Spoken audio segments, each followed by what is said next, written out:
true scary stories for sleep. Welcome to the Midnight Echoes. Before we dive into tonight's stories, I'd love to know, where are you watching from and what time is it there? Drop a comment below. It's always fascinating to see where our viewers are tuning in from. If you enjoy the stories, don't forget to like and subscribe to the channel. Now, let's get comfortable, unwind, and prepare for tonight's eerie adventures.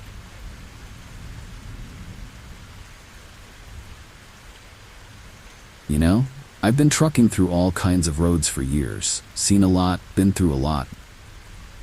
But there's one night I still can't shake, no matter how many miles I put between me and the Appalachians. It was one of those foggy nights, you know the kind. The kind where the road just disappears in front of you, and you feel like you're driving into nothing. I was cruising down a narrow stretch in the mountains when I noticed this convoy of trucks ahead. And something didn't sit right. They were driving all wrong, swerving like they were trying to lose someone, or worse, keep someone in line. First, I figured they were just careless, maybe some inexperienced drivers. But as I got closer, the fog lifted just enough for me to get a better look. And what I saw? Well, it sent a chill down my spine. The trucks looked like regular rigs, but they had this eerie way of sticking together, almost too perfect. And the drivers? All masked up, eyes forward, like they were locked onto some mission. That's when it hit me. I'd stumbled into something I shouldn't have. I tried to ease off, let them go on their way. Before I knew it, the lead truck slowed down. And the trucks behind me? Well, they boxed me in. Just like that, I was trapped. My heart started pounding, and I knew I was in deep. These guys weren't just reckless. They were up to something, and now I was part of it, whether I liked it or not. I hit the gas, trying to break free. My truck roared down the road, but those guys stayed right on my tail like shadows chasing me through the fog. Every curve, every turn, I was sure I'd lose control. But I couldn't stop. Not now. Not when I could feel their headlights burning into the back of my rig, like they were hunting me down. Then, out of nowhere, I heard a crash. One of the trucks behind me hit something, hard. I didn't look back. I didn't have time to. My only focus was on the road ahead, but the fog kept creeping back in, thick and suffocating. Felt like the mountains were closing in on me, the dark trees on either side standing tall like silent witnesses.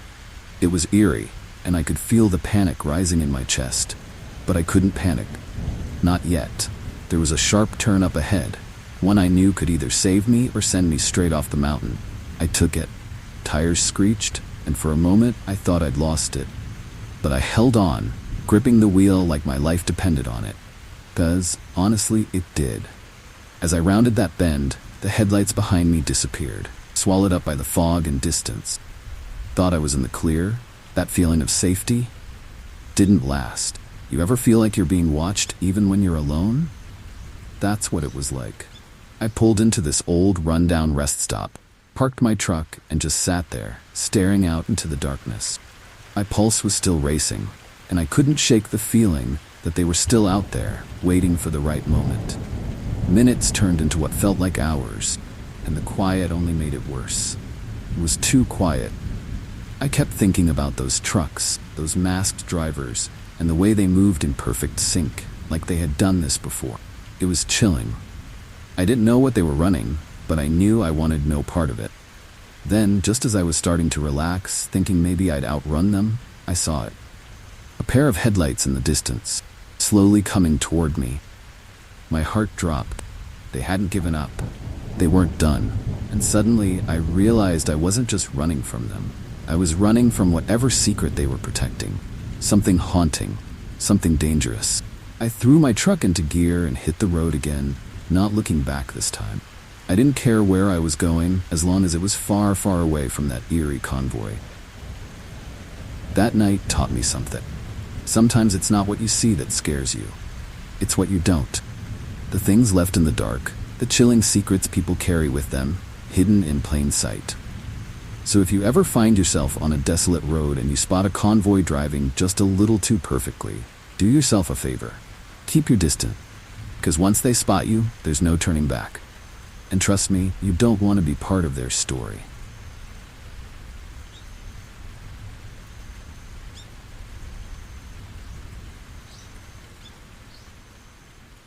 You ever been so low on gas, you could practically hear the engine begging for mercy? That was me, smack dab in the middle of the Arizona desert, sun dipping low on the horizon. I'd been driving for hours, and my gas gauge was hovering on empty. Just when I was about to give up hope, I spotted this gas station in the distance, like a mirage in the middle of nowhere. It looked old, abandoned even, but I didn't have much choice. As I pulled in, the place was eerily quiet, not a soul in sight. There were no cars, no signs of life, and the pumps looked like they hadn't seen a customer in years. Desperate times, right? I got out, filled up my tank, and as I stood there, I couldn't shake the feeling that something was off. Air was still, too still. Even the wind seemed to avoid this place. I tried to pay, but the card reader was dead, so I figured I'd pay inside. The door creaked open, revealing a dark, empty shop. Shelves were covered in dust, and the lights flickered like something out of a bad horror movie. No one was there. No clerk, no nothing. Just this eerie, abandoned feeling that made my skin crawl. I left some cash on the counter, didn't want any trouble, and got the hell out of there. I hit the road again, feeling a little uneasy, but glad to be moving. Then, not 5 miles later, I saw it again. Same gas station, sitting there like I hadn't just left it. My heart skipped a beat. I thought maybe I was seeing things, heat exhaustion or something. But no, it was real, down to the same busted pumps and flickering lights. Confused, I kept driving, pushing the thought out of my head. Maybe I'd just made a wrong turn and circled back. That happens, right? But then I saw it again. The same gas station, in the same spot, like it was following me. That's when it hit me. I wasn't going in circles. Something else was happening here. Something chilling. I slammed on the brakes, my hands shaking on the wheel. This couldn't be real. I was too far out in the desert. No landmarks, no towns, just endless road. The gas station? It was haunting me, like a shadow that wouldn't let go. I thought about going back, but the idea of stepping foot in that place again sent a shiver down my spine. So I kept driving, faster this time. But no matter how far I went, no matter how many miles I covered, there it was, up ahead. The same station, the same pumps, the same eerie silence. It was like I was trapped, the road pulling me into some kind of twisted loop. I was running out of options, running out of sanity. And then, out of nowhere, I spotted headlights in my rearview mirror. Relief washed over me. Another car. Maybe they could help, or at least tell me I wasn't losing my mind. But as the car got closer, I realized something wasn't right. They were following too closely, like they were watching me. My stomach dropped. Was this some kind of setup? Suddenly, the car sped up, swerving into my lane, trying to force me off the road. Panic set in. Whoever was behind the wheel wasn't here to help. I floored it, my heart racing as I tried to shake them. The headlights blinded me in my mirror, getting closer, more aggressive. Felt like a nightmare I couldn't wake up from. I took a sharp turn, hoping to lose them. The car stayed on me. And there, just up ahead, was the gas station again. But this time, there were people. Figures standing outside, watching, waiting. My hands tightened on the wheel, fear clawing at my throat. This wasn't just a coincidence. I was being hunted. In a split-second decision, I veered off the road, kicking up dust as I tore through the desert, away from the road, away from the station. The car behind me didn't follow. I don't know if they lost sight of me or if they didn't care, but I wasn't sticking around to find out. I drove until the gas light came on again, far from that chilling place. Eventually, I found my way to a small town, a real one this time. I never saw that gas station again. But I'll tell you this, you're ever out in the Arizona desert, running low on gas, and you see an old, broken-down station, keep driving. Don't stop. You never know what might be waiting for you out there.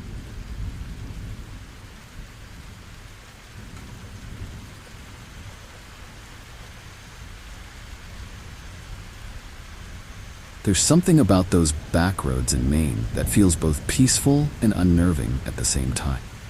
My partner and I had been driving all day, taking in the sights, enjoying the isolation. The trees were thick, lining the road like towering sentinels, and we relied on the GPS to guide us. It was one of those quiet drives where the only sound was the hum of the car engine and the occasional crackle of leaves under the tires. Then the GPS pinged, telling us to take a detour down a narrow dirt road. At first it seemed fine, just a little bumpy. We weren't in a rush, so we figured, why not? But as the road grew narrower, we started getting that eerie feeling, like the woods were closing in on us. The trees loomed taller, the light fading as dusk settled in.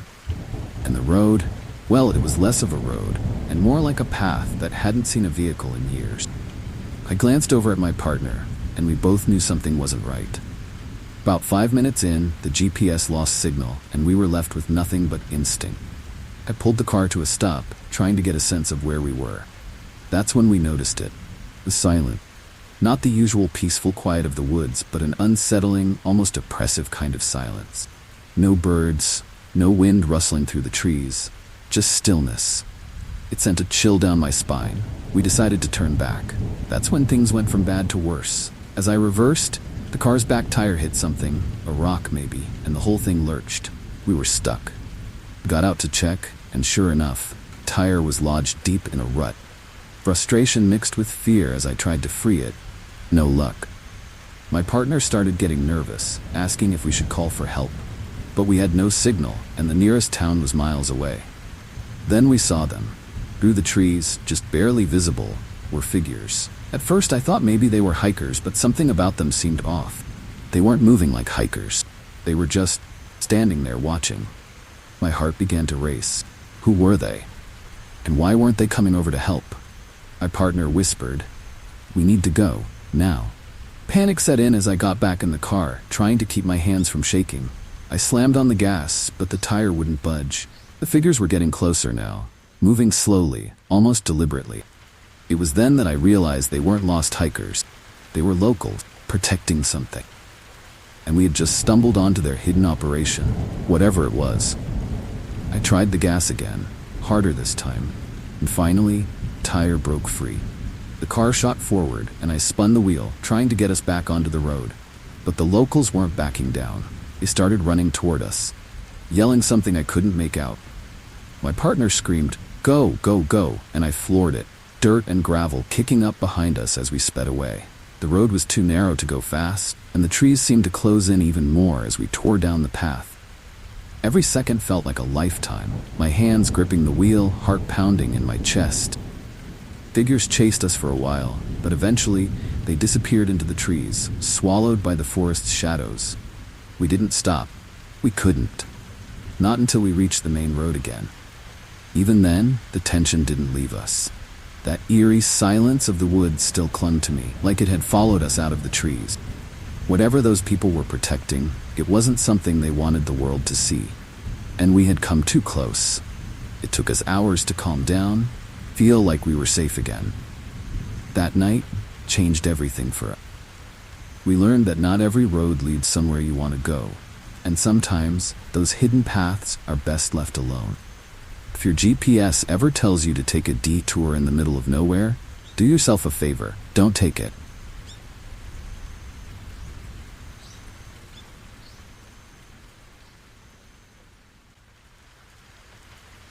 Then, as we rounded a bend, we saw it.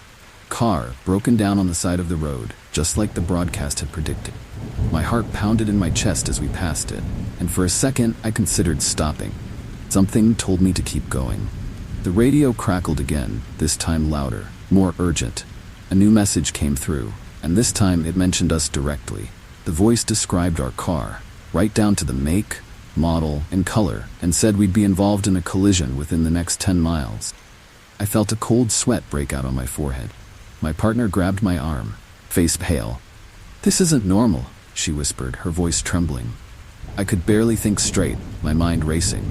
What was happening? How could the radio know so much? Then, out of nowhere, headlights appeared in my rearview mirror. A van, tailgating us, way too close for comfort. My pulse quickened. It was like they were trying to push us off the road. I tried to speed up. The van matched our pace. The broadcast continued in the background, and the tension was unbearable. We were trapped, stuck between the voice on the radio and the van behind us. It was supposed to be a normal family road trip through Kansas, kind where you pack too many snacks, play cheesy music, and enjoy the open road. We were driving through miles of flat plains, the sky stretching out endlessly, when the radio started crackling. Nothing unusual at first, just static. But then, through the static, we heard something chilling. A voice, calm and steady, was reading off a list of accidents and emergencies happening nearby. I thought it was one of those local emergency broadcasts, but something about it felt eerie. The voice was too calm, almost robotic, and the details were too specific. A crash on Highway 7, 3 miles west of where we were. I felt a shiver crawl up my spine as I glanced at my partner. We hadn't seen an accident yet. We kept driving, trying to ignore it, but then the voice continued. It described a breakdown on the same highway, exactly where we were heading. My stomach turned. It was as if the broadcast was predicting events that hadn't even happened yet. And what was worse, it ended with something that made my heart skip a beat. A fatal collision involving a family of 4. There were 4 of us in the car. My hands tightened on the wheel. We tried to laugh it off, but the tension was growing thick, like an invisible force wrapping around us. My partner fiddled with the radio, trying to change the station, but every channel was the same. The same voice, the same disturbing broadcast. I could feel the air in the car shift, heavy and oppressive. My hands shook as I tightened my grip on the wheel, determined to keep control. The van swerved closer, its headlights blinding us in the mirrors. My partner turned the radio off, but the silence was even worse.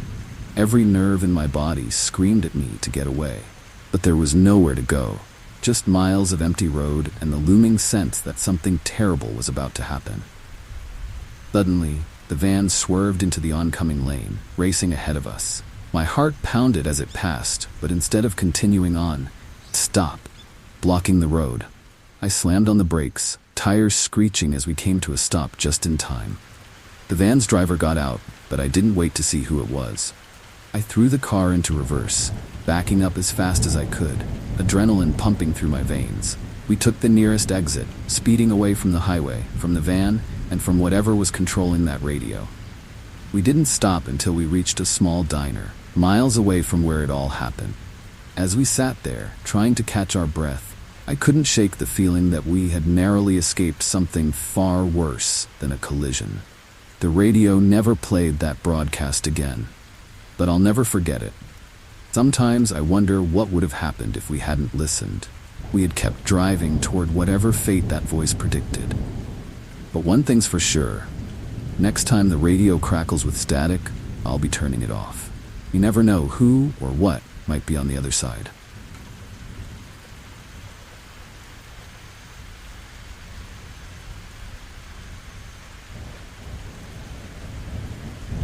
It was just another late-night run. I'd been driving for hours, the road stretching out endlessly in front of me. By the time I pulled into that isolated truck stop, clock was creeping past midnight, and the parking lot was nearly empty. There's something chilling about a deserted truck stop in the middle of nowhere. The only light came from a flickering neon sign, casting eerie shadows across the pavement. But all I needed was some coffee and a few minutes to stretch my legs before getting back on the road. As I stepped inside, the place was as empty as the lot. Few tables scattered around, an old counter with one tired-looking coffee machine sputtering away. I filled up my cup and leaned against the counter, savoring the warmth. That's when I noticed him, a man sitting in the corner, staring out the window. He looked out of place, wearing a dirty jacket, his face hidden in shadows. Something about him made my skin crawl. I tried to ignore it, but as I turned to leave, he spoke. "Long haul tonight, huh?" His voice was low, almost too calm for someone sitting alone at a truck stop this late. I nodded, not wanting to get into a conversation. But he kept talking.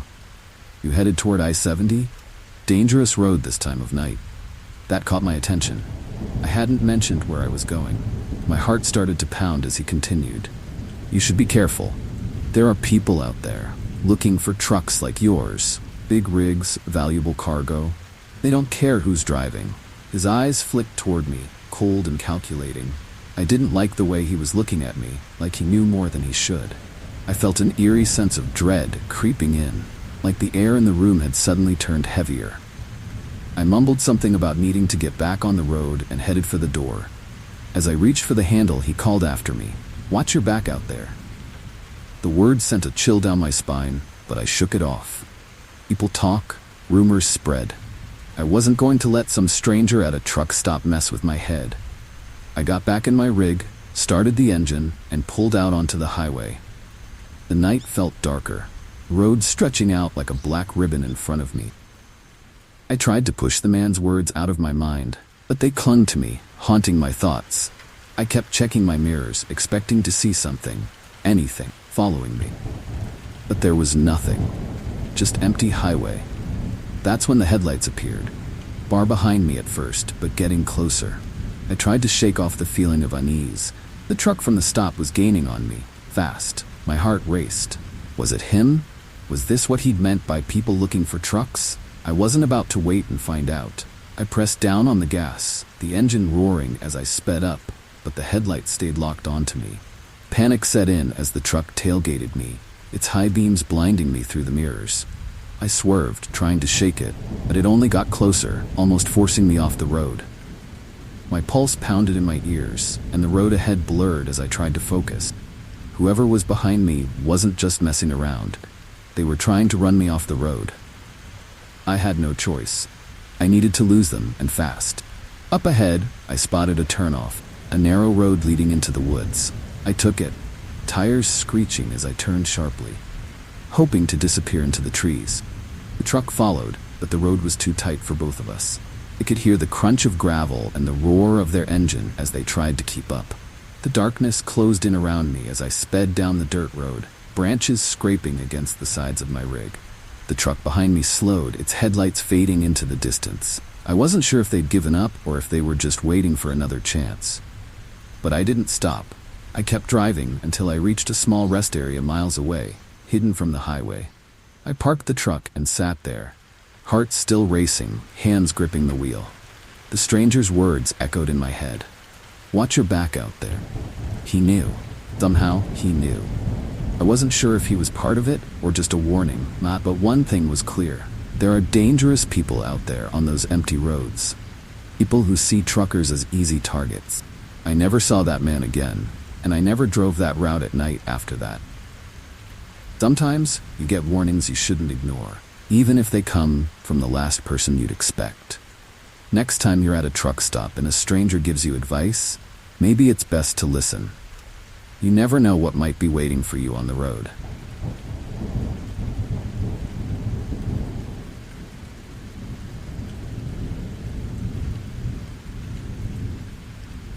We were supposed to be on a simple road trip, just me and a couple of friends, cruising through the Rockies. The kind of trip where you stop for gas, grab some snacks, and enjoy the views. The mountains were beautiful, towering above us, but as the sun began to set, we found ourselves on a narrow, winding road with no other cars in sight. That's when our GPS suggested a shortcut, a rural bridge that would supposedly save us hours. It sounded perfect at the time, but the moment we turned onto the road, something felt off. The bridge came into view, an old, rickety thing that looked like it hadn't been used in decades. It stretched across a deep ravine with jagged rocks far below. Eerie creaking of the wood as we approached sent a chill through the car. But we pressed on, convincing ourselves it was safe. As we reached the middle of the bridge, we noticed something strange. On the far side, a group of people stood, watching us. At first I thought they were just locals, maybe travelers like us. But the closer we got, the more unsettling it became. They weren't moving, just standing there, blocking the exit, their faces hidden in the fading light. My heart began to race. We slowed down, unsure of what to do. The bridge was too narrow to turn around, and reversing would be nearly impossible without going off the edge. The tension in the car was thick. My friend in the back whispered, "I don't like this." And none of us disagreed. Something about the way they stood there, waiting, was chilling. Suddenly, one of them stepped forward, waving their arms for us to stop. My gut screamed that we shouldn't, but what choice did we have? I pulled the car to a halt, just a few feet from where they stood. That's when the reality hit me. These weren't locals. They were guarding the bridge, and we just walked into something we had no business being a part of. Before we could react, they started walking toward us. My hands gripped the steering wheel as panic set in. We were trapped. There was no way forward, and going back felt like a death sentence. One of the men stepped up to the driver's side window, his face shadowed. He tapped on the glass, and I rolled it down just enough to hear him. "Turn around," he said, his voice low and cold. "You don't belong here." My heart pounded in my chest. His eyes were hard, dangerous. I nodded, but I knew it wasn't going to be that easy. As I shifted into reverse, I saw more of them moving closer, surrounding the car. We were stuck, pinned in by these people who clearly didn't want us to leave. I tried to stay calm. The fear was palpable. My friends were whispering, panicking, and I could feel the walls closing in. The bridge groaned under the weight of the car as we inched backward, but the group wasn't backing off. They were closing in, slowly but surely. One of them banged on the back window, and I nearly lost it. "Go faster," my friend yelled, her voice shaking. The bridge was narrow, too narrow for us to make a quick escape, but we had no choice. I slammed on the gas, praying the tires wouldn't slip off the edge. Car lurched backward, and for a moment, I thought we were going to make it. But then, out of nowhere, one of the men threw something at the windshield. It shattered, glass flying everywhere. Panic turned into full-blown terror. I floored it, the car swerving dangerously close to the edge of the ravine. My friends screamed, gripping their seats as I fought to keep us on the bridge. Figures faded into the distance. I knew they wouldn't give up that easily. They wanted us gone, and they'd make sure we didn't talk about whatever we'd seen. We finally made it off the bridge and back onto the main road. Hearts racing, hands shaking. The silence in the car was deafening as we sped away from that place, our minds reeling.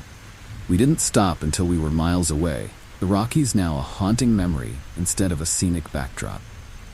I don't know what those people were guarding or why they were so determined to keep us out, but I do know this: some roads aren't worth the shortcut. Next time you find yourself on a rural bridge in the middle of nowhere, think twice before crossing. You never know what might be waiting on the other side.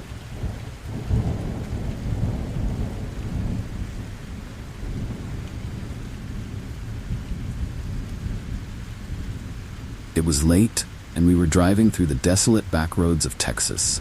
Kind of roads where you can go miles without seeing another car. My partner and I were heading home from a long trip, and the sky was pitch black, with only the faint glow of our headlights cutting through the night.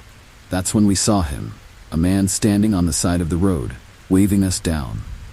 He looked rough, like he'd been out there for hours. We pulled over, not because we wanted to, but because something about his desperate expression got to us. He stumbled over to the car, limping slightly, and when we rolled down the window, he asked if we could give him a ride. His voice was shaky, like he'd been running from something. "Please," he said, "someone's after me." It sent a chill down my spine, but I didn't want to leave him stranded. Against my better judgment, we let him in. He looked paranoid, constantly glancing over his shoulder as if expecting something or someone to appear out of the darkness. "What happened?" I asked, trying to sound calm, but the unease in my chest was growing. He didn't answer right away, just muttered something about a truck that had been following him for miles. He said they'd tried to run him off the road, and now he was running for his life. The road stretched on in front of us, and with every mile, the tension in the car grew thicker. My partner and I exchanged nervous glances, but we didn't say much. It wasn't long before I noticed headlights in the rearview mirror. My heart sank. A truck was coming up behind us, and fast. "Is that them?" my partner whispered, her voice barely above a whisper. The man in the back seat stiffened, his eyes wide with fear. "That's them," he muttered. "They found me." My hands tightened on the steering wheel as the truck closed in, its headlights blinding us through the mirrors. My stomach twisted with dread. Whoever was behind the wheel wasn't playing around. The truck swerved closer, and I realized this wasn't just about the hitchhiker. Now, we were part of it too. I hit the gas, trying to put some distance between us and the truck, but it stayed right on our tail, engine roaring like a beast chasing its prey. The road was long and straight, no turnoffs, no way to lose them. My heart pounded in my chest as the truck swerved closer, the headlights burning into the back of our car. I could feel the panic rising in the car, everyone's breath quickening, the sense of doom closing in. The truck came even closer, its front bumper almost touching ours. It was playing a dangerous game, one that could end in disaster if I didn't keep control. My partner was gripping the seat, eyes wide with terror, and the hitchhiker was muttering under his breath, like he knew what was coming. I had to think fast. There had to be a way out. Up ahead, I saw it. A narrow dirt road, barely visible in the dark, but it was my only option. I swerved onto it, the tires kicking up dust as we sped down the bumpy path.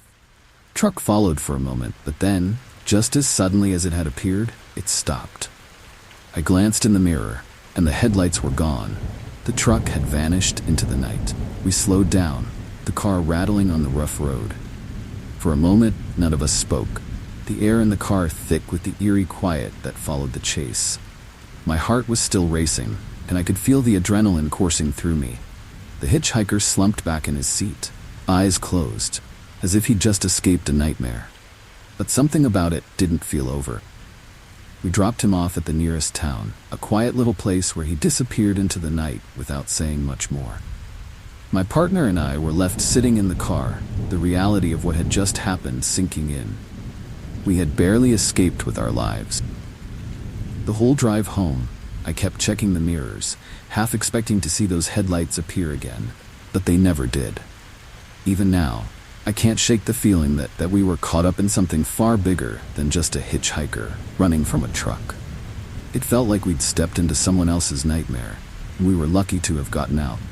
But if I ever see a hitchhiker waving me down on a deserted road again, I don't think I'll stop. Sometimes it's better to keep driving.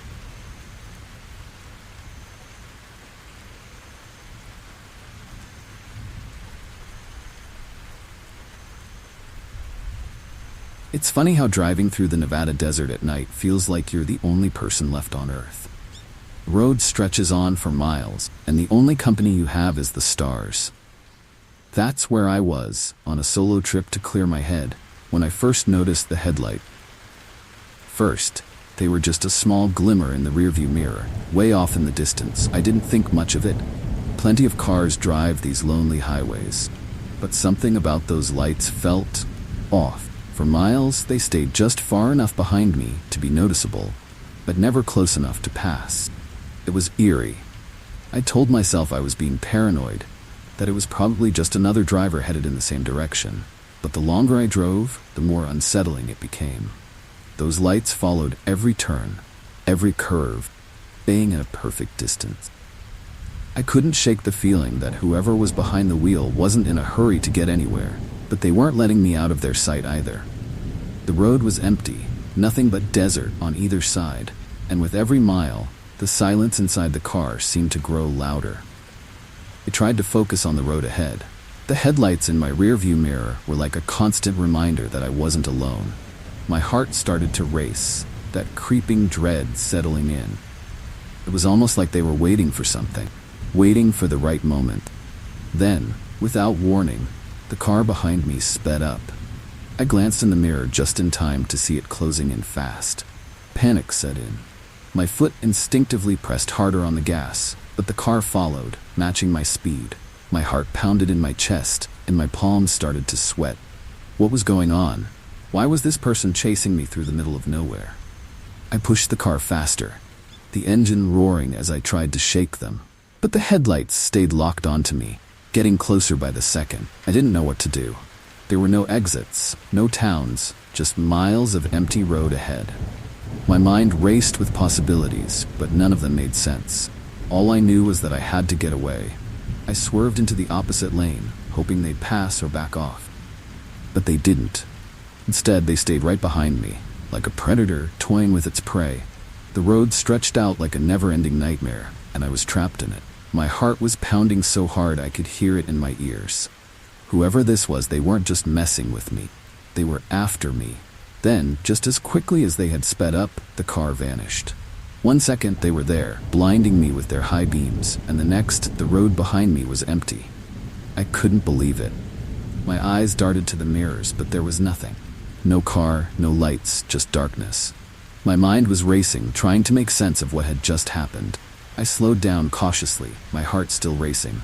Relief washed over me, but it didn't last long. A few minutes later, the headlights reappeared in the distance. They weren't gone. They were just waiting for me to drop my guard. My pulse quickened again, that same feeling of dread tightening its grip. I hit the gas, harder this time, desperate to put as much distance between us as I could. But it didn't matter. Car behind me was back, and this time it was coming faster. I don't know how long the chase lasted. Minutes? Hours? Felt like an eternity. The car stayed with me, relentless, like a shadow I couldn't shake. My mind was racing with fear and confusion. Who was this? What did they want? I pushed my car as fast as it could go, the engine roaring in protest, but no matter how fast I went, the headlight stayed locked on me. And then, just like before, the car vanished again. This time, for good. I drove for what felt like hours, never seeing another car, never hearing another sound. The road ahead stretched on endlessly, the desert surrounding me like a vast, empty void. By the time I reached the next town, the sun was rising, and I felt like I'd escaped some kind of nightmare. To this day, I don't know who was driving that car or why they were chasing me. Maybe it was some twisted game, or maybe I had just been in the wrong place at the wrong time. But one thing's for sure, driving alone on a desert highway at night isn't the peaceful escape you think it'll be. Sometimes something or someone is out there, and they're not just passing through.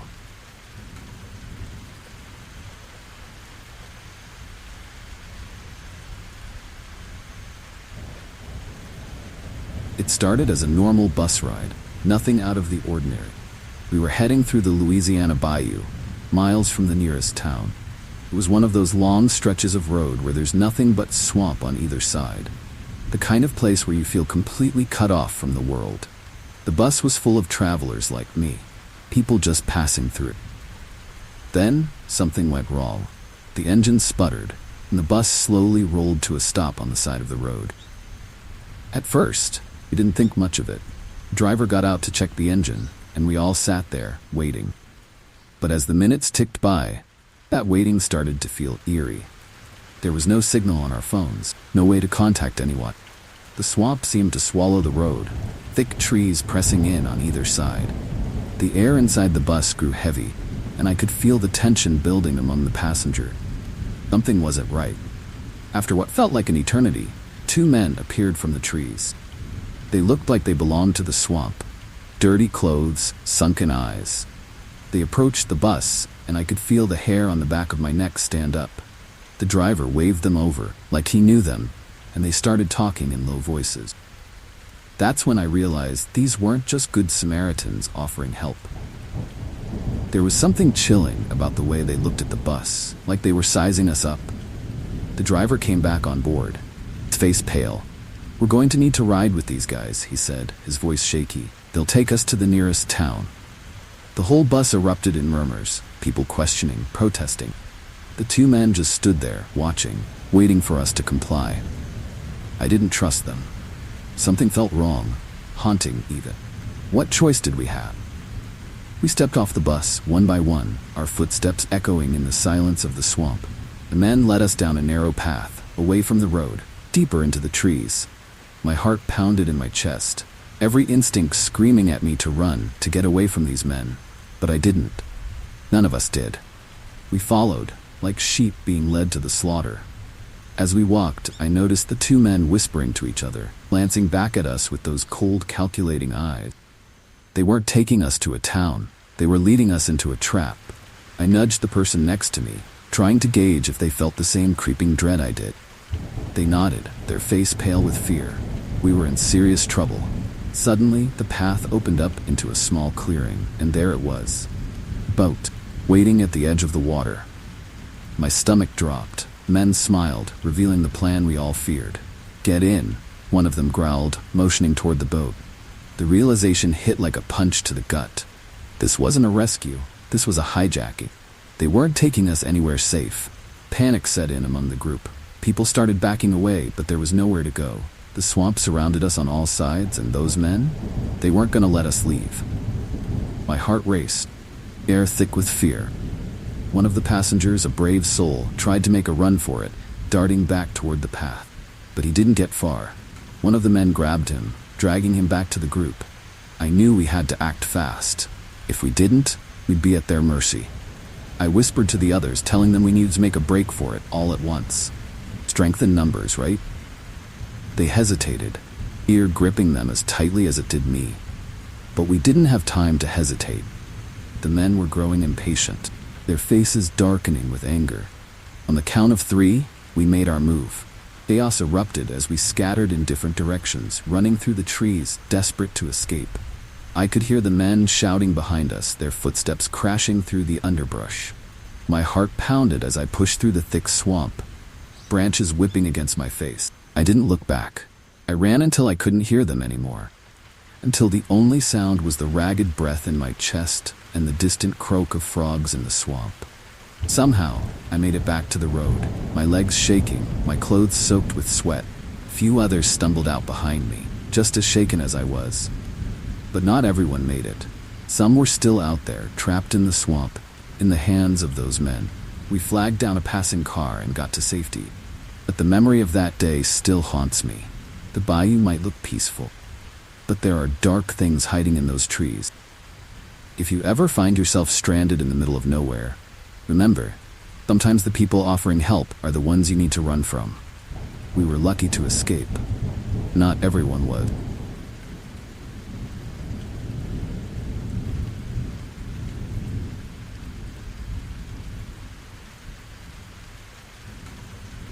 I've always been a careful driver, especially at night when the highways are nearly empty.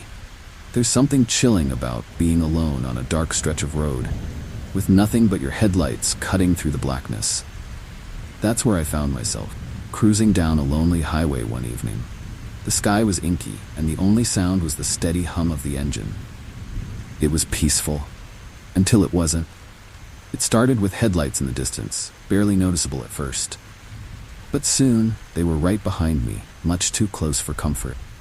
Glanced in the rearview mirror, my pulse quickening. The car behind me was tailgating, so close I could see their high beams glaring in my mirrors. I figured they'd pass, but they didn't. They just stayed there, dangerously close, like they were trying to push me along. I changed lanes, hoping they'd go around me, but they followed. My heart sank. This wasn't just some impatient driver. Whoever was behind the wheel was doing this on purpose.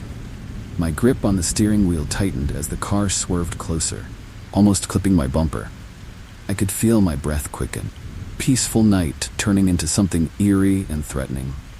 I tried speeding up, but the car kept pace, always on my tail. My mind raced, wondering what I'd done to set them off. Was this just road rage, or was it something worse? The headlights in my mirror were blinding, filling my vision with bright, white light. My hands were shaking, and every instinct screamed at me to get away. Then they started honking, loud and aggressive. I could hear the engine of their car roaring as they surged forward, bumping into the back of mine. My heart leapt into my throat. This was no accident. They were trying to force me off the road. Panic surged through me as I pressed harder on the gas, desperate to put some distance between us, but the road stretched on, with no exits in sight. I knew I had to think fast. I didn't, I'd end up in a ditch, or worse. I scanned the highway for any sign of help, but there was nothing. Just miles of empty road and the aggressive car behind me. The fear was growing, gripping my chest like a vice. The car swerved again, this time nudging my rear bumper harder. My tires skidded slightly, and I fought to keep control. I spotted a turnoff up ahead, a narrow road that veered off the highway. Without thinking, I took it, hoping to lose them. My tires screeched as I made the sharp turn, the car behind me hesitating for a moment before following. I had to keep going. The road was rough, gravel kicking up behind me as I sped along, but the car stayed right on me, relentless. Suddenly, the road narrowed, and I saw it, a small, deserted rest stop just off to the side. I slammed on the brakes, skidding into the parking lot and cutting the engine. I ducked down in my seat, heart pounding, praying they wouldn't see me. Car sped past, its headlights fading into the distance. Relief washed over me, but it didn't last long. What if they came back? I sat there in the darkness, the eerie silence of the night closing in around me. My breath was shallow, my heart still racing. I waited, listening for any sound of the car returning. Minutes passed, then what felt like hours. Finally, I let myself breathe. They were gone, for now. I stayed parked at that rest stop until the first light of dawn crept over the horizon. I didn't dare move until I was sure they were long gone.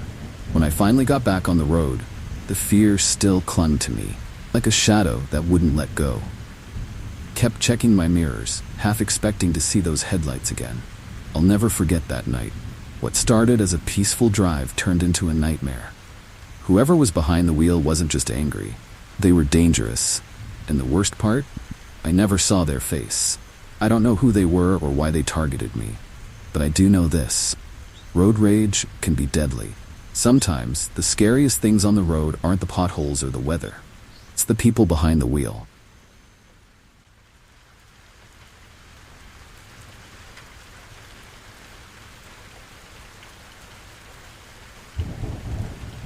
We were on a family vacation, just cruising through the winding roads of Colorado, admiring the mountain views.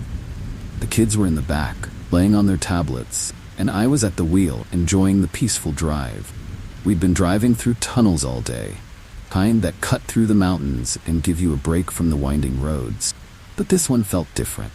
It was longer, darker, and the air inside felt thick, almost eerie. I didn't think much of it at first. Tunnels are supposed to feel a little unsettling, right? About halfway through, we heard a loud crash. It echoed through the tunnel, a chilling sound that made the hairs on the back of my neck stand up. I instinctively slowed down, unsure of what had happened. My wife turned to me, eyes wide, but neither of us spoke. The tunnel seemed to go on forever, and there was no way to see what was ahead. Another crash, louder this time. My heart started pounding. Something was wrong. We kept driving, but there was this growing sense of dread. The road felt tighter, the darkness closing in around us. Then, out of nowhere, the car in front of us came to a dead stop. I slammed on the brakes, barely avoiding a collision. "What's going on?" my wife whispered, her voice shaking. I glanced at the other cars, all stopped like they were trapped in place. Something about the stillness felt haunting, like we were all frozen in time. I stepped out of the car, my footsteps echoing in the eerie silence. The air was cold, too cold for a summer day in Colorado. I walked toward the other drivers, hoping someone had answers. But as I got closer, I noticed something chilling. Some of the cars were empty. No people, no signs of anyone having left. It was as if they had just vanished. My pulse quickened, fear settling deep in my gut. I hurried back to the car, trying to stay calm for the kids.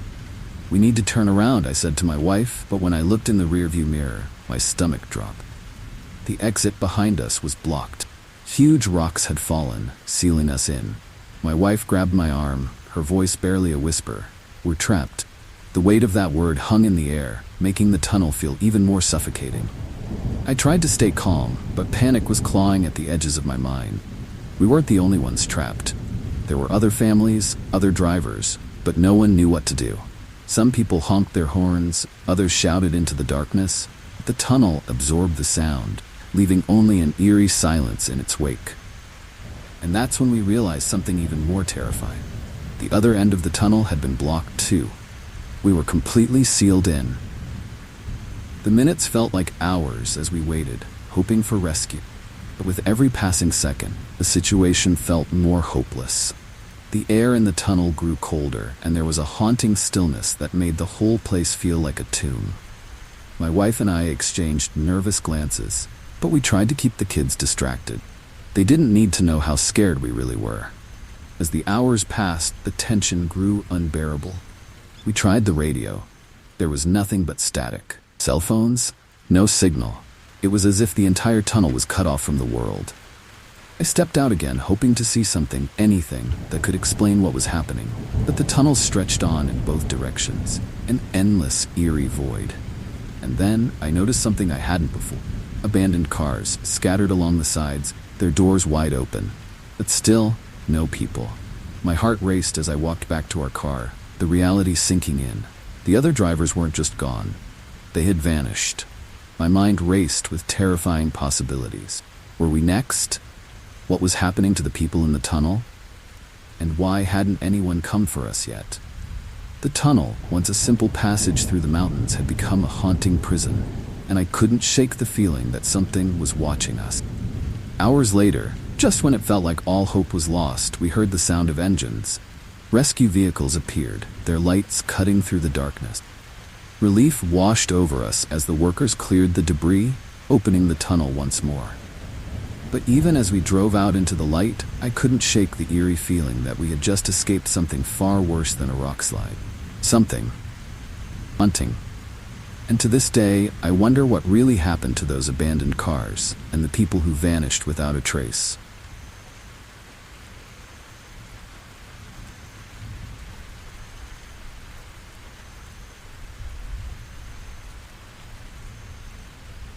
It was supposed to be a quick drive across Texas. You know, one of those long, endless highways where the heat rises off the asphalt and the desert stretches out forever. I was cruising along, windows down, music playing, not a care in the world. The sky was cloudless and the sun was relentless. It was the kind of heat that feels like it's pressing down on you, making every breath a little harder. That's when it happened. My engine started to sputter. At first, I thought it was just a hiccup. Maybe a little overheating from the scorching sun. But within minutes, the engine gave up completely. My car coasted to a stop, the temperature gauge spiked, and there I was, stuck in the middle of nowhere with no signal and no shade in sight. The highway was deserted, not a single car in either direction for as far as I could see. It was eerie how alone I suddenly felt. I got out, popped the hood, and was greeted by a wave of heat that made me step back. The engine was smoking, and I knew I wasn't going anywhere anytime soon. I grabbed my phone, but of course, no service. It was one of those moments where you realize just how vulnerable you are. No help, no water, and the desert sun beating down, turning the inside of the car into an oven. It was chilling to think about how quickly things had gone from peaceful to dangerous. I decided to wait it out, hoping someone would pass by, but as the hours dragged on, the desert heat became unbearable. My water bottle was empty, and the sweat was pouring off me. That's when I saw him, a man walking toward me from down the road. At first I felt relieved. Finally help. But as he got closer, that relief turned into something else, something eerie. He didn't seem to be in a hurry, and there was something unsettling about the way he moved. He was tall, with a wide-brimmed hat that cast shadows across his face, making it hard to see his eyes.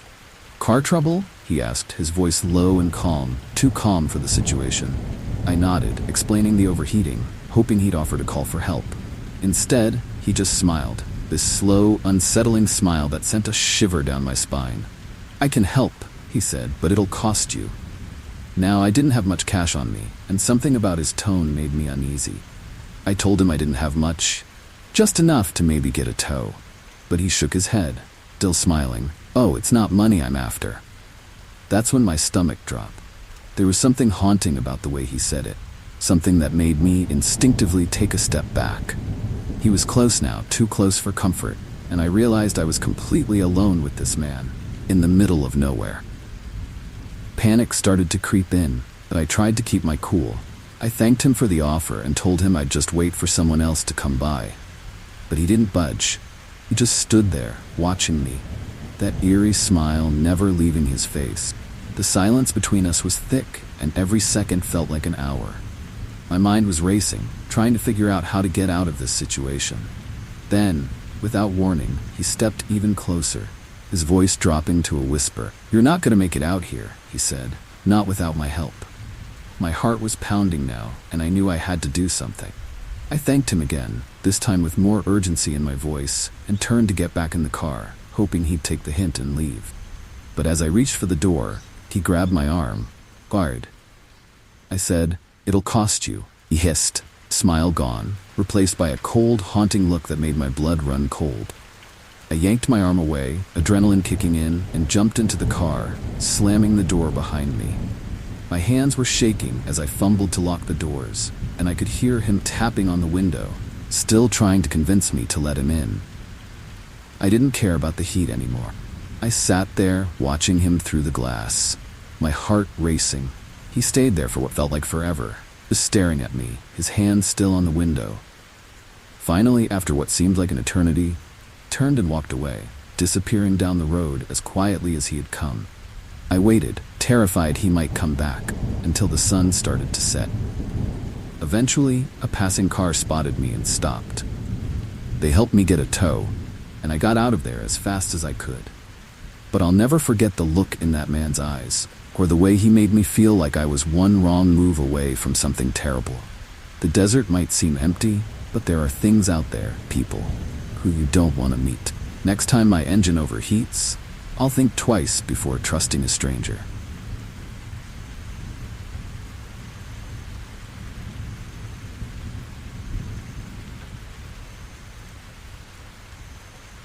It was late, way past the time we should have been on the road. My friend and I had been driving through endless stretches of highway, the kind where you can go miles without seeing another car. The night was still, almost too quiet, with nothing but the hum of the engine to keep us company. We'd been talking about everything and nothing, just trying to stay awake. That's when we saw it. Car pulled over on the side of the road, its hazard lights flashing. At first, we didn't think much of it. People break down all the time, right? But something about it felt off. Car was just sitting there, no one outside, and the road was eerily deserted. Still, we figured we should help. Maybe someone was inside, waiting for assistance.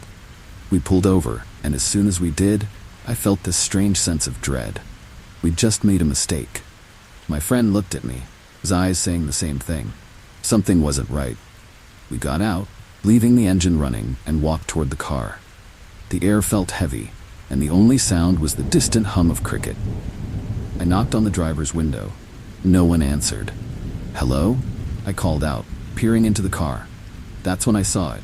No one was inside. The car was completely empty. My stomach tightened. Why would someone leave their car like that in the middle of nowhere?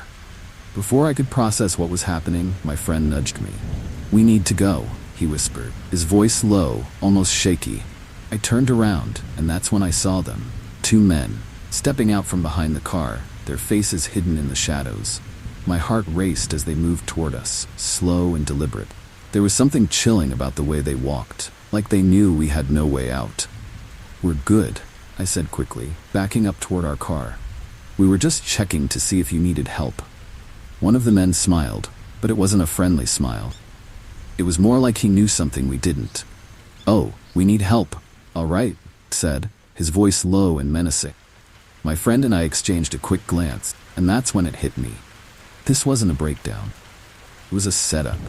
I felt the panic rise in my chest, and without thinking, I turned and sprinted back to our car. My friend was right behind me. The men started running too, faster than we expected. My hands were shaking as I fumbled with the door, trying to unlock it. Just as one of them grabbed the back of my shirt, I yanked the door open and jumped inside. My friend barely made it in before I slammed the door shut and hit the gas. The tires screeched as we sped off, the men running after us for a few seconds before disappearing into the darkness. My heart was pounding, adrenaline coursing through my veins. We didn't say a word, both of us too shaken to process what had just happened. The road stretched out in front of us, but I couldn't shake the feeling that we weren't safe yet. I kept glancing in the rearview mirror, half expecting to see those men following us. And then, just as I thought we were in the clear, headlights appeared behind us. My stomach dropped. The same car, the one with the hazards, was back, and it was closing in fast. My friend swore under his breath, and I floored it, trying to put as much distance between us and them as possible. But they were relentless, their headlights blinding us as they swerved dangerously close. "Go faster," a friend yelled, his voice tense with fear. I pushed the car to its limits, but the road was narrow, and every turn felt like it could be our last. Car behind us kept gaining, their high beams cutting through the darkness like some kind of eerie warning. I could feel the tension building, the air thick with fear. It was a chase now, and I wasn't sure we'd make it out. Suddenly, the car behind us swerved again, this time harder, trying to force us off the road. My heart raced as I fought to keep control of the wheel. It was like they were playing with us, toying with our fear. But then, out of nowhere, the road opened up. I saw a gas station up ahead, its neon lights flickering like a beacon in the dark. It wasn't much, but it was our only chance. I slammed on the brakes, swerving into the gas station's parking lot. The car behind us hesitated for a moment, then sped off into the night, disappearing as quickly as it had appeared. My friend and I sat there in stunned silence, nor the eerie quiet of the night wrapping around us like a blanket. We had escaped, but just barely. To this day, I can't shake the haunting memory of that night. What started as a simple act of kindness had nearly cost us everything. Now, whenever I see a car broken down on a deserted road, I think twice. Sometimes, the real danger isn't what you can see. It's what's lurking in the shadows, waiting for you to stop.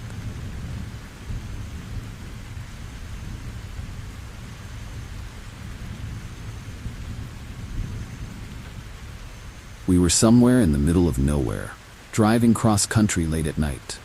The road was endless, and my partner and I were exhausted, barely keeping our eyes open. When we spotted a rest stop sign, we figured it'd be a good place to stretch our legs and recharge, or getting back on the road. As we pulled in, though, something about the place felt off. The parking lot was nearly empty, and the rest stop building looked like it hadn't seen a visitor in years. The place was eerily quiet, with only one dim light flickering above the entrance. We parked and sat there for a second, neither of us speaking, just taking in the haunting atmosphere. "Should we just keep going?" my partner asked, glancing at me, but we were both too tired, and the next stop was miles away. So we got out, deciding to make it quick. Inside, it was worse. The place was run down, graffiti covering the walls, and the air smelled stale, like it had been trapped there for decades. There were no other travelers, no workers, just us. As we walked through the restroom area, we noticed something strange. Words scrawled on the mirrors in red marker. "Leave now." My heart skipped a beat. It felt like a warning, and suddenly the eerie silence became suffocating. We hurried back to the car, the sense of dread growing with every step. But when we got in, the car wouldn't start. My partner tried turning the key again, but the engine just sputtered, refusing to turn over. My pulse quickened. "What's happening?" I asked, my voice shaky. My partner shook their head, frustration and fear in their eyes. It was like we were trapped in some sort of horror movie, with no way out. That's when we noticed them. Figures, standing in the shadows near the edge of the parking lot. At first they were just barely visible, but as our eyes adjusted to the darkness, we realized they were watching us. I couldn't make out their faces. There was something chilling about the way they just stood there, still as statues. The car started, I whispered, panic setting in. My partner kept trying. Car wouldn't budge. I could feel my heart racing, my hands shaking as I glanced around the lot, scanning for anything that could help us. Figures didn't move, but their presence felt oppressive, like they were waiting for the right moment. I tried not to panic, but it was hard to think straight with the weight of their eerie stares pressing down on us. The minutes dragged on, each one more agonizing than the last. My partner muttered under their breath, desperately turning the key, trying anything to get the engine going. Figures still hadn't moved, but it felt like they were getting closer, like the darkness itself was pulling them toward us. "We have to get out of here," I said, my voice barely a whisper. Finally, after what felt like an eternity, the engine roared to life. Relief washed over me, but it was fleeting. As we pulled out of the parking lot, I glanced back and saw something that made my blood run cold. Figures were gone, vanished. They'd never been there at all. The rest stop, once eerie and haunting, now looked like any other lonely highway stop. But I knew what we'd seen. We didn't say a word as we drove away, the silence between us heavy with fear. The road stretched on, but I couldn't shake the feeling that we weren't alone, that those figures were still watching us from the shadows, waiting for the next unlucky travelers to stop. My partner kept glancing in the rearview mirror, their knuckles white as they gripped the wheel. Neither of us spoke about what had just happened. When we finally made it to the next town, we pulled into a gas station and parked in the light. We sat there for a few minutes just breathing, trying to shake the eerie feeling that had settled over us. "What do you think that was?" my partner finally asked, breaking the silence. I didn't have an answer, but I knew one thing for sure. I was never stopping at a rest stop like that again. To this day, I don't know who or what was watching us that night. But one thing's clear. That rest stop wasn't as abandoned as it seemed. Sometimes, the scariest places aren't the ones filled with noise and chaos. They're the ones that sit quietly, waiting, hiding their secret until the right moment. If you ever find yourself at a lonely rest stop in the middle of the night, don't stay too long. You never know who or what might be watching.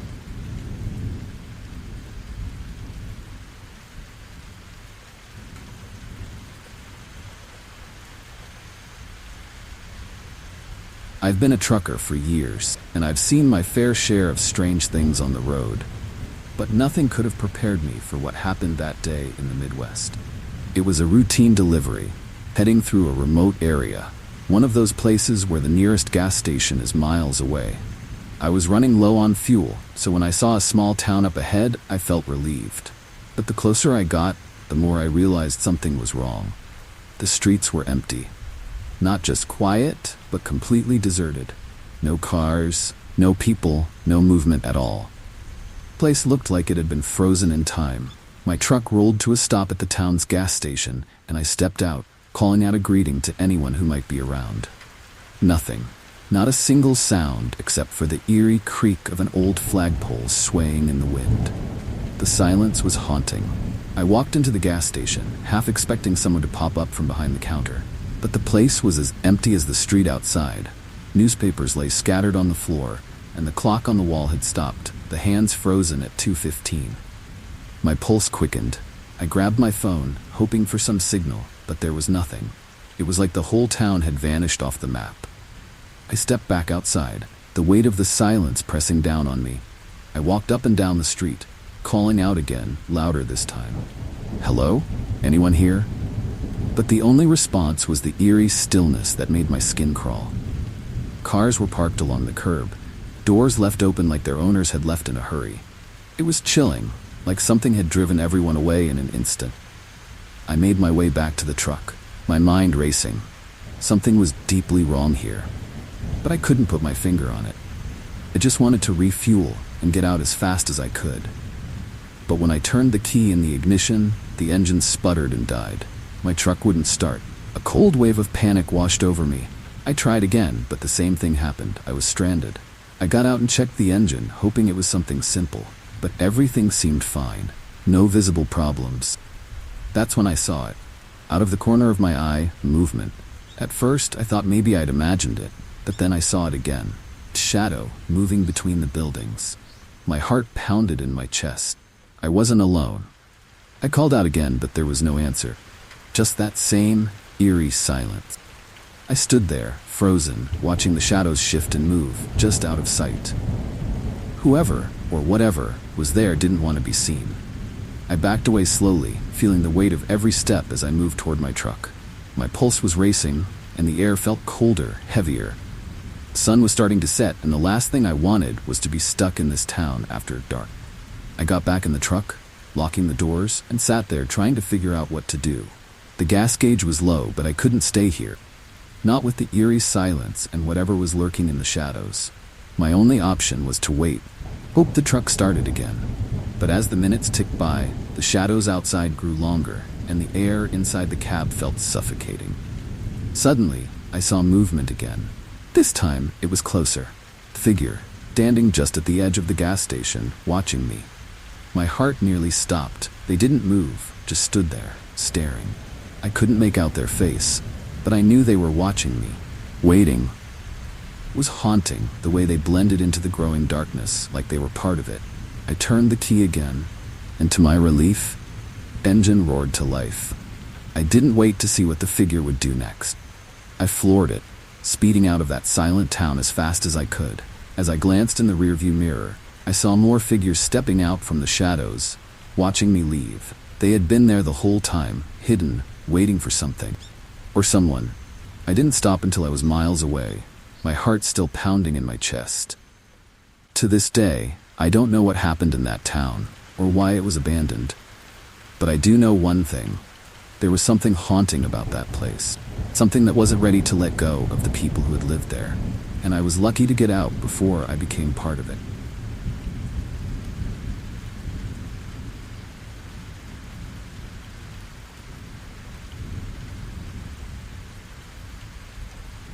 Driving through the Rocky Mountains always feels like a thrill. Those sharp turns, the breathtaking views, the endless drop-offs. I had done it many times before, but this trip felt different.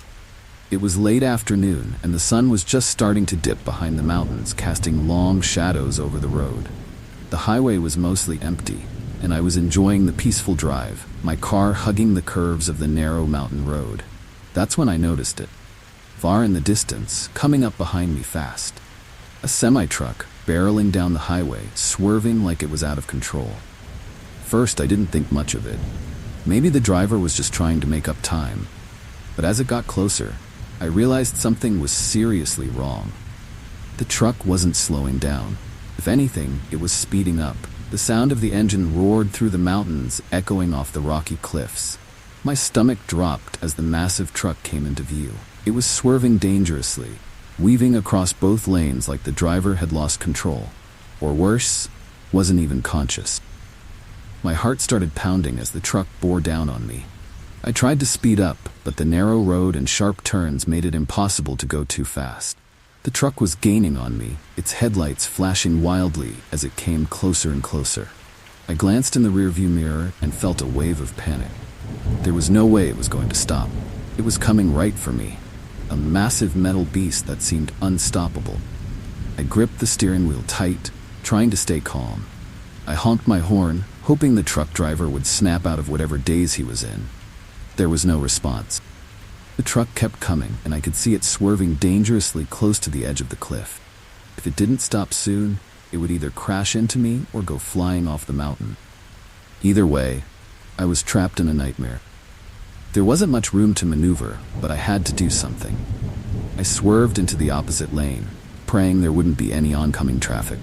The truck roared past me, its trailer swinging dangerously as it hugged the curves of the road.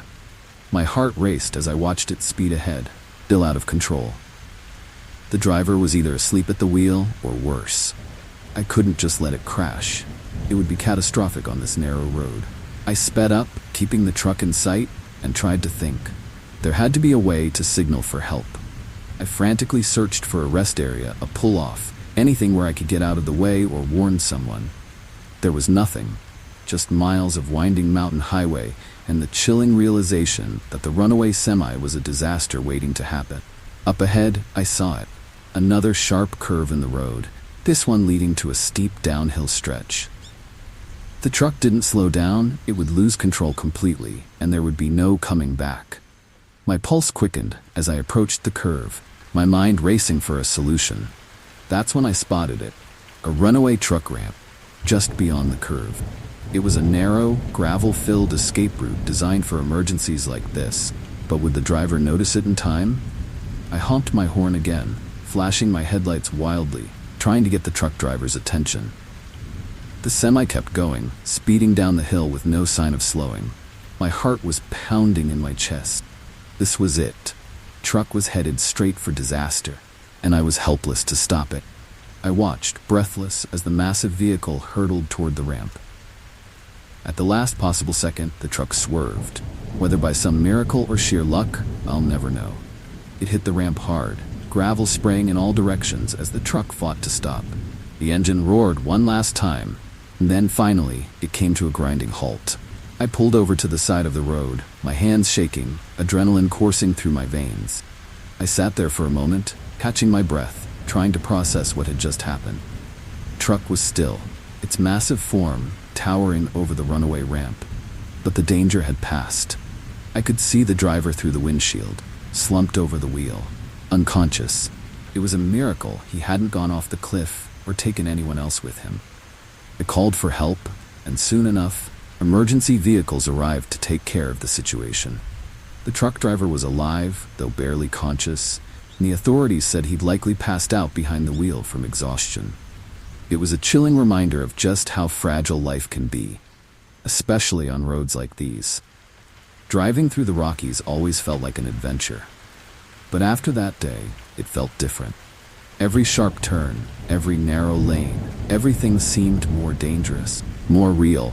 That runaway semi could have ended my life, or the lives of anyone else on that road. I was lucky to have escaped, but the memory of those headlights bearing down on me still haunts my dreams. You never know what might be coming up behind you on those quiet mountain roads.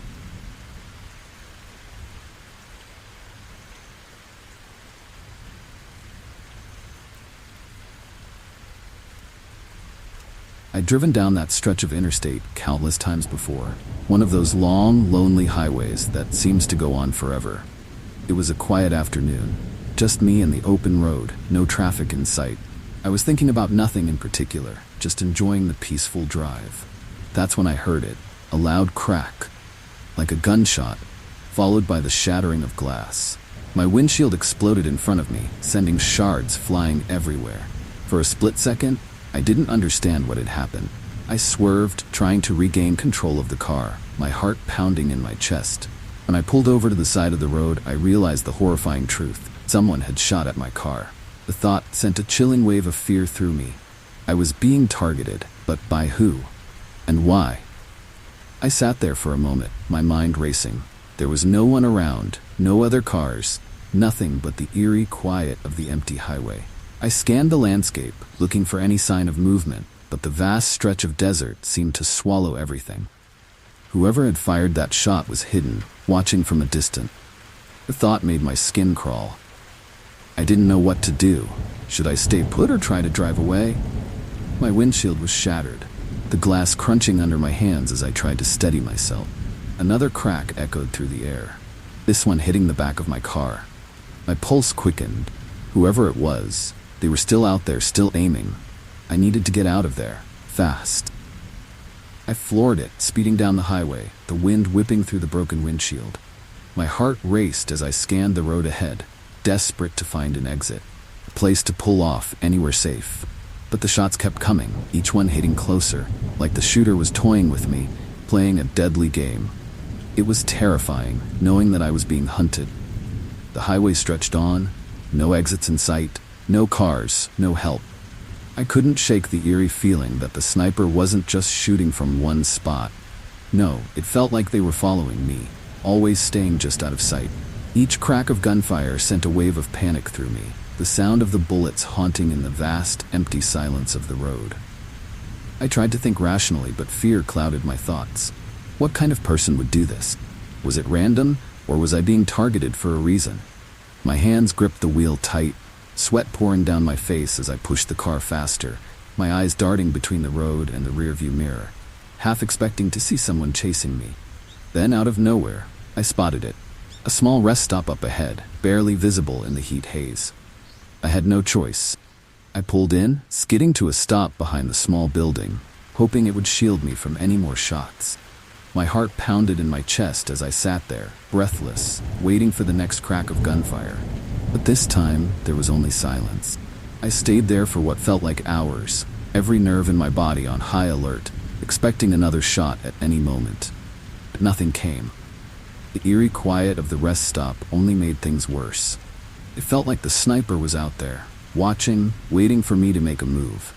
I couldn't stay there forever, but I didn't dare go back out on the highway.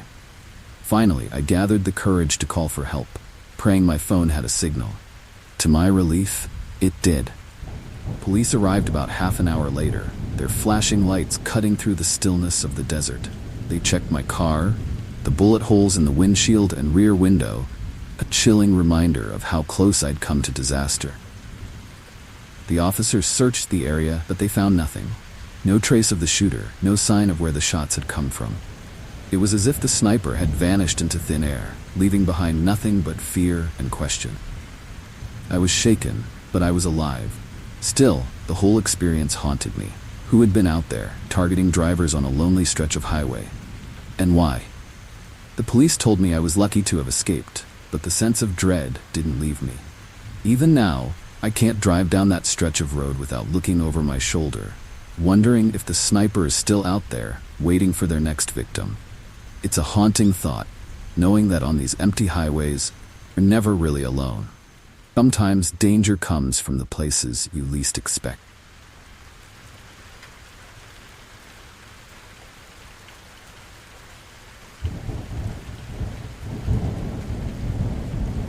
It was supposed to be a simple family trip. Just us, the kids, and the open road.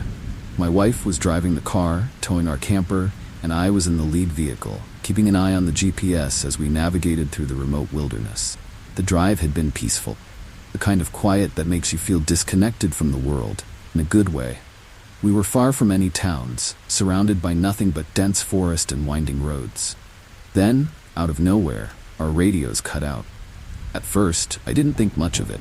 We'd lost signal a few times already, and it always came back after a few minutes. But this time, something felt off. I glanced in my rearview mirror, expecting to see my wife and the kids following close behind. But there was nothing, just the empty road. My heart skipped a beat. Where had they gone? I pulled over to the side of the road, waiting, thinking they'd catch up any second. But minutes passed, and still no sign of them. Panic started to creep in. I grabbed my phone, but of course there was no signal. The eerie quiet of the wilderness pressed in on me, the wind rustling through the trees, making the hair on the back of my neck stand up. I had to find them. I turned the car around and drove back the way I'd come, my eyes scanning every curve, every patch of forest, for any sign of my family. The road stretched on, twisting and turning through the dense trees, but there was no sign of their car or the camper. It was as if they'd vanished into thin air. My heart pounded as I drove faster, the fear growing with every mile. After what felt like an eternity, I reached the last spot where I knew I'd seen them. There was nothing. No car, no tracks, just the haunting emptiness of the road and the thick forest surrounding it. I pulled over and got out, calling out their names, my voice echoing in the silence. But the only response was the eerie rustling of the trees. It felt like the woods were swallowing my words. I walked up and down the road, my mind racing with terrifying possibilities. Had they taken a wrong turn? Was there an accident? But I would have seen something. Skid marks, debris, anything. There was nothing. It was as if they'd been erased from the road, leaving no trace behind. The fear gnawed at me, and I couldn't shake the feeling that something sinister was at play.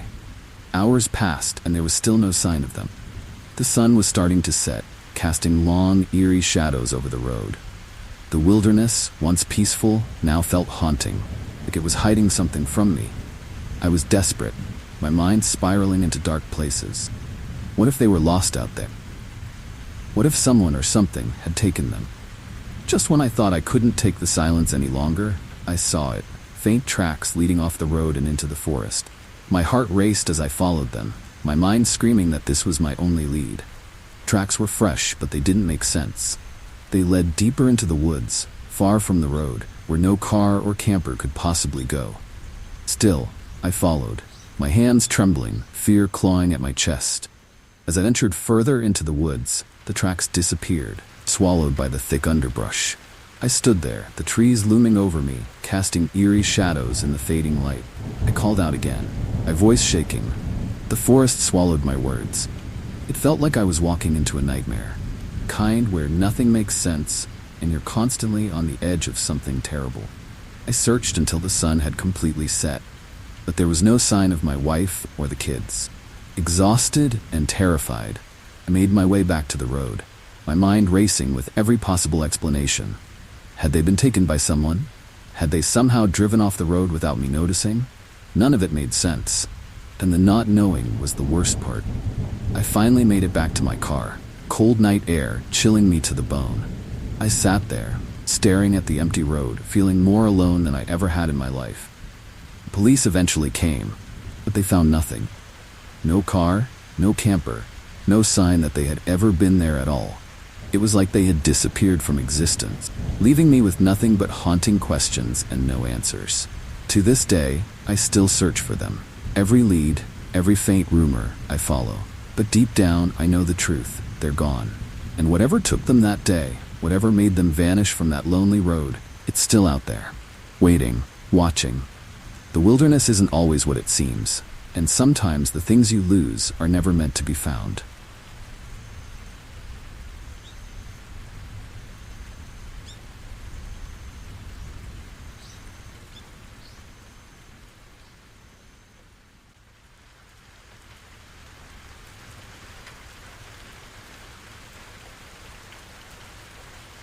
It was supposed to be an easy drive home. Late at night, with hardly any traffic, I figured I'd be home in a couple of hours tops. The highway stretched out in front of me, dark and quiet, with only the occasional glow of streetlights to break the monotony. That's when I saw the signs. Bright orange construction warnings, directing me to take a detour. I groaned, but I didn't think much of it. Detours happen all the time, especially on these back roads. I followed the signs onto a narrow, unmarked road that wound through the woods. Further I went, the more isolated it felt. The trees pressed in on both sides, and the road was barely wide enough for one car.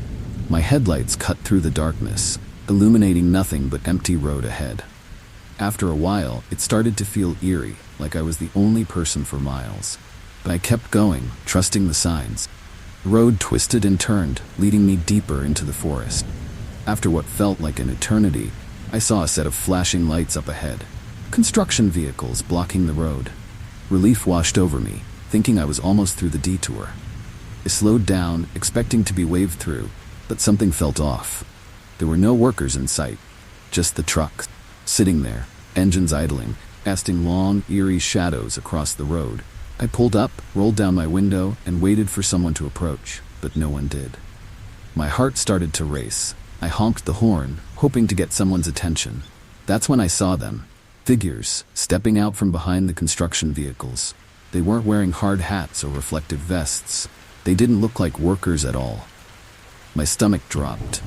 Something was very wrong. One of them walked up to my window, a smirk on his face. "You lost?" he asked, his voice low and calm, too calm for the situation. I shook my head, trying to keep my voice steady. "Just following the detour," I said, glancing at the other men who were now surrounding my car. The man smiled, but there was something chilling about it. "Yeah, this road's closed," he said, "but we can help you out, for a price." My pulse quickened. This wasn't construction. This was an ambush. My mind raced as I tried to figure out what to do. There were at least 5 of them, blocking the road in front of me, and more standing behind the car. I was trapped. The man leaned in closer, his smirk widening. "Hand over your wallet, your phone, and whatever else you've got, and we'll let you go," he said. "If not, well, it's a long night." Fear gripped me as I realized how vulnerable I was. The eerie quiet of the forest pressed in, and the air felt thick with tension. I had no signal, no way to call for help, and no way out. My hands trembled as I reached for my wallet, trying to stall for time. But even as I handed it over, I knew it wouldn't be enough. These men weren't just after money, they were after control. I had to think fast. The road was too narrow to turn around, and if I tried to run, they'd catch me. But then, out of the corner of my eye, I saw it. A narrow path leading off the road, barely visible in the shadows. It wasn't much, but it was my only chance. Without thinking, I slammed the car into reverse, the tires screeching as I backed up as fast as I could. The men shouted, chasing after me, but I didn't stop. It swerved onto the narrow path, the car bouncing over the rough terrain, branches scraping against the windows. My heart pounded as I sped through the trees, my hands gripping the wheel tight. The men were still behind me, their shouts echoing through the woods, but the path was too tight for them to follow in their trucks. I just had to keep going, put as much distance between us as possible. The path twisted and turned, and I had no idea where it would lead, but I didn't care. I just needed to get away. Finally, after what felt like hours, the trees opened up, and I found myself back on the main highway. My heart was still racing, adrenaline pumping through my veins. I didn't stop driving until I saw the lights of the nearest town in the distance. I pulled into a gas station, my hands still shaking as I tried to catch my breath. The fear was still there, gnawing at the edges of my mind. Those men had set up the perfect trap, and I'd nearly fallen for it. I didn't know if they'd catch someone else that night, but one thing was clear. Next time I see a detour sign, I'll think twice. Sometimes the real danger isn't the road ahead. It's the people waiting in the shadows, ready to take advantage of anyone who crosses their path.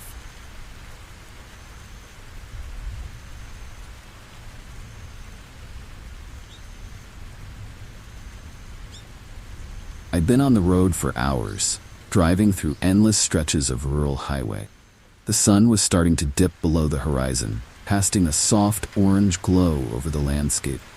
I was tired, but I figured I could make it a few more hours before stopping.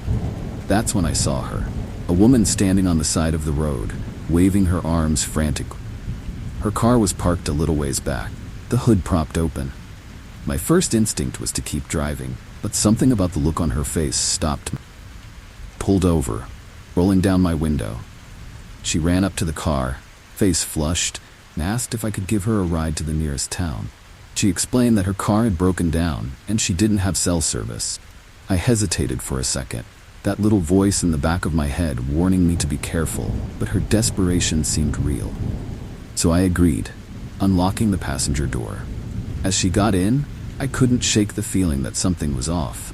She was jittery, her hands trembling as she fumbled with her seatbelt. "Thank you so much," she said, her voice shaky. "I've been stuck out here for hours." I nodded, trying to make small talk, but the conversation quickly turned strange.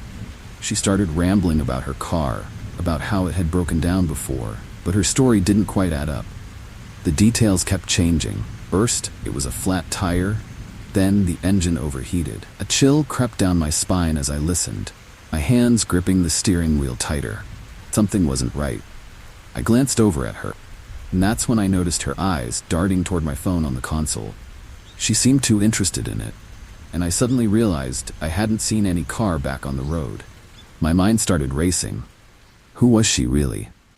I tried to stay calm, asking her casual questions to see if I could catch her in another lie. But she was quick, changing the subject every time I got close to something that didn't make sense. The tension in the car was growing thick, and the once quiet highway now felt eerie, like we were the only two people left in the world. Every instinct was telling me to get her out of the car. But how? As we continued driving, the sun had set completely, leaving us in darkness. I told her we'd be in town soon, hoping that the thought of other people would keep her calm. But her demeanor shifted. She started asking me about where I lived, how often I drove this route. Questions felt invasive, probing. My pulse quickened. This wasn't just some stranded motorist. This was something else. I glanced at my phone. No signal. Typical for these back roads, but the realization that I was truly cut off from help made my stomach tighten. Then, out of the corner of my eye, I saw her reach into her bag, pulling out something small and shiny. My heart skipped a beat. It was a knife. Panic surged through me, but I didn't let it show. I needed to think fast. I slowed the car down, pretending to look for a turnoff. "Hey, I think we're almost there," I said, trying to keep my voice steady. "There's a gas station up ahead where we can stop." She didn't respond, just kept holding the knife, eyes fixed on the road ahead. The air in the car felt thick with tension, each second dragging on, the silence becoming unbearable. Finally, I spotted a gas station, its lights flickering in the distance. I pulled into the lot, my heart racing, and parked the car right in front of the entrance, where the clerk inside could see us. "I'll just run in and grab a map," I said, trying to sound casual. She stared at me, her grip tightening on the knife.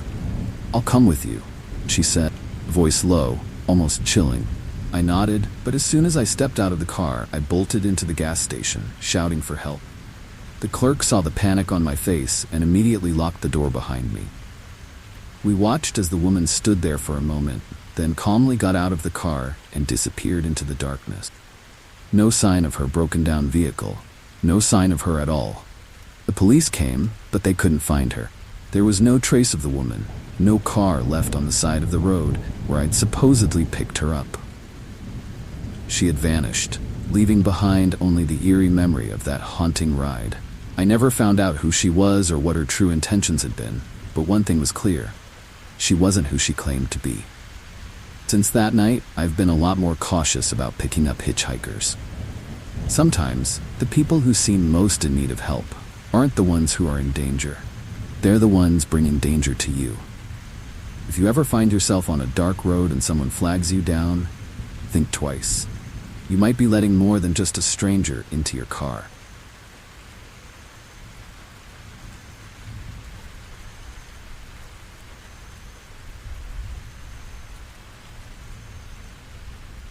It was just another evening in the Nevada desert when Jake decided to take a detour down an isolated road, drawn by the promise of adventure.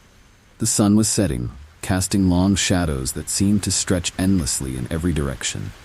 He felt a strange chill as he drove, kind that makes the hairs on your neck stand up. Suddenly, an eerie, abandoned car came into view, its interior empty and the doors ajar. A shiver ran down his spine, but he decided to investigate. As Jake approached the abandoned vehicle, the silence was almost deafening. The desert had a haunting stillness to it, broken only by the crunch of his footsteps on the gravel. He looked around, half expecting to see someone watching him from the distance.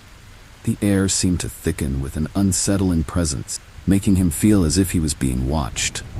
The loneliness of the desert suddenly felt more like a trap. He peered into the car, noting the dust-covered seats and the inexplicably warm engine. It was then he heard it, faint rustling from the desert brush. Jake's heart raced as he scanned the surroundings, but all he could see were the shadows of the creeping night. The sensation of being hunted was palpable, like an invisible predator was closing in on him. Tried to shake the feeling. It only grew stronger. Just as he turned to leave, he noticed something odd. The car's engine started on its own. The sound was chilling, reverberating through the emptiness like a sinister whisper. Jake felt a surge of panic. It was as if the car was alive, waiting for him to make the wrong move. He fumbled for his phone to call for help. The signal was dead. The invisible force seemed to be cutting him off from the world. His mind raced as he got back into his car, trying to ignore the oppressive feeling.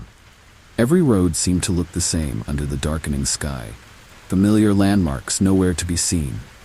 The road he had once found adventurous now felt like a haunted labyrinth. Shadows danced in the periphery of his vision, and every noise seemed amplified in the dead quiet of the desert night. Jake began to realize that the more he drove, the more the landscape seemed to change. What was once a clear road now twisted and turned in a disorienting manner, as though the desert itself was conspiring against him. The sensation of being pursued grew more intense, and the once serene environment now felt menacingly hostile.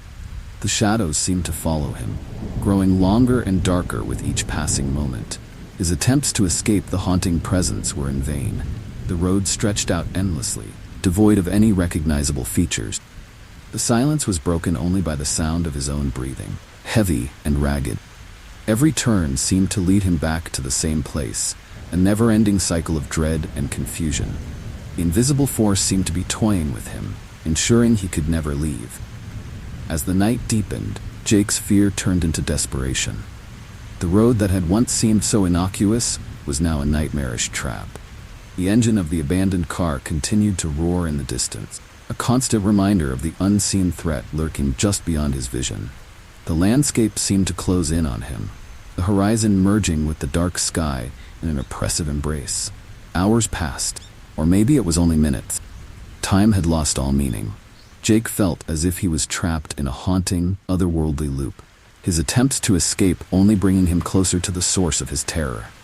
The feeling of being hunted was now an overwhelming certainty, and the road, once a path to adventure, had become a chilling prison from which he could not escape.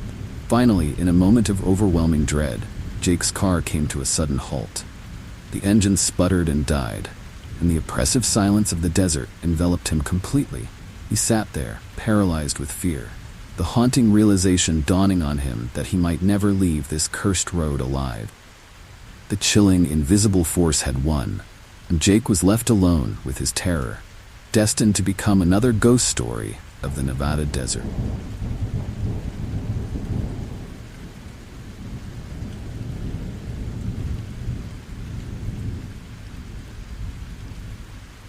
In rural Georgia, James had taken a shortcut to avoid the usual traffic, only to find himself on a seemingly endless highway. The road stretched out before him, eerily quiet, save for the occasional chirp of crickets. It was a clear night, but there was something off about the way the road signs seemed to shift and blur. Creeping unease settled over him as he noticed that familiar landmarks kept changing position. At first, James thought it was just his imagination playing tricks on him. The road signs appeared to dance in and out of view, creating a disorienting effect. Every time he passed a sign, he'd expect the next one to be in the same spot, but instead, they seemed to have moved. The disorienting feeling was unsettling, making him feel like he was trapped in a nightmarish loop. The tranquil night was giving way to an ever-growing sense of dread. The farther James drove, the more he realized that the highway was a trap, a sinister game orchestrated by an unknown force. He tried to retrace his steps, but the road signs kept shifting, ensuring he couldn't find his way back. Faint sounds of laughter seemed to echo around him, making the whole experience even more chilling. He was no longer just lost. He was entangled in a malevolent presence's cruel scheme. As the hours ticked by, James felt the oppressive weight of the highway closing in on him. The surroundings grew increasingly menacing, with the shadows of the trees looking like dark, creeping figures. The once familiar highway had transformed into a haunting maze, with every turn leading him further into its eerie grasp. He could feel the malevolent presence drawing closer, beating off his fear. In a desperate bid to escape, James slammed on the brakes and got out of his car, hoping to find some sort of landmark or sign of civilization. But the night seemed to mock him with its silence and the disorienting darkness. His flashlight flickered, casting strange, unsettling shadows on the trees. The feeling of being hunted was relentless, like an invisible predator lurking just out of sight. The further James wandered, the more he realized he was walking in circles. The road, which once seemed straightforward, now appeared to twist and loop in impossible ways. Each sign he encountered seemed to whisper to him, urging him deeper into the highway's clutches. The fear was palpable, an almost physical presence pressing down on him. Eventually, exhausted and disoriented, James returned to his car, hoping that he might find a way out if he drove long enough. But as he started the engine, the road ahead seemed to stretch endlessly into the night, with the same haunting signs and shifting landmark. The realization dawned on him with chilling clarity. There was no escape from this forsaken highway. James's attempts to leave grew more desperate as the night wore on. The highway seemed to laugh at his futile efforts, its malevolent presence weaving through the darkness. Haunting sense of being watched was almost unbearable, making every sound and shadow seem sinister. The road had him trapped, and the longer he stayed, the more it seemed to consume him. As dawn approached, James felt a glimmer of hope, thinking the light might break the highway's grip on him. But even as the first rays of sunlight touched the road, the signs remained eerily unchanged, and the oppressive atmosphere didn't lift. He was still ensnared in the highway's curse, the haunting loop that refused to release him from its grasp. By the time the sun was fully up, James was left with the unsettling realization that the forsaken highway had become his new reality. The road had claimed him, and there was no telling how many others had fallen victim to its eerie, malevolent design. The once familiar route had turned into a never-ending nightmare, and James was now part of its chilling story.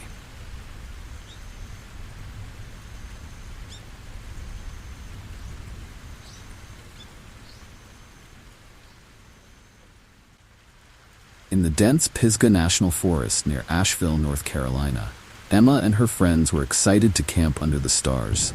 The forest, with its towering trees and thick underbrush, seemed like the perfect escape from city life. However, the evening took a chilling turn when they discovered eerie messages carved into the trees warning them to leave.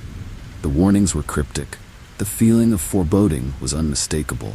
At first, Emma and her friends laughed off the carvings as a prank or the work of a deranged individual. They continued setting up their campsite, trying to ignore the unsettling feeling that had settled over them. The forest had a haunting quality to it, with the shadows of the trees creating a labyrinth of dark shapes. The whispers of the wind seemed to carry ghostly voices, adding to the sense of unease. As night fell, the forest grew even more ominous. The crackling of the campfire was the only sound breaking the oppressive silence. Emma noticed that the messages on the trees seemed to shift and change as the firelight flickered. The shifting messages created a sense of being watched, as if some unseen entity was observing their every move. The forest's dark, oppressive silence was punctuated only by the occasional snap of a twig. Despite their attempts to stay calm, the fear was palpable among the group. Emma's friends were increasingly on edge, each noise in the darkness sending them into a state of anxious alertness. The eerie feeling grew stronger, and the forest seemed to come alive with an unsettling presence. The oppressive atmosphere made it clear that something malevolent was lurking just beyond the edge of the firelight. Determined to prove that the warnings were nothing more than a prank, Emma decided to investigate further into the forest. As she ventured deeper, the forest became eerily silent. The usual nighttime sounds replaced by an unsettling quiet. The trees, now twisted and gnarled, seemed to close in around her. Every shadow felt menacing, and the cold wind carried whispers that seemed to taunt her. The deeper Emma went, the more disorienting the forest became. The trees appeared to shift and change positions, creating a disorienting maze. She began to feel as though the forest itself was alive, guiding her deeper into its clutches. The sense of being hunted by an ancient spirit grew stronger, the oppressive weight of its presence almost tangible. Emma's heart pounded as she realized she was hopelessly lost.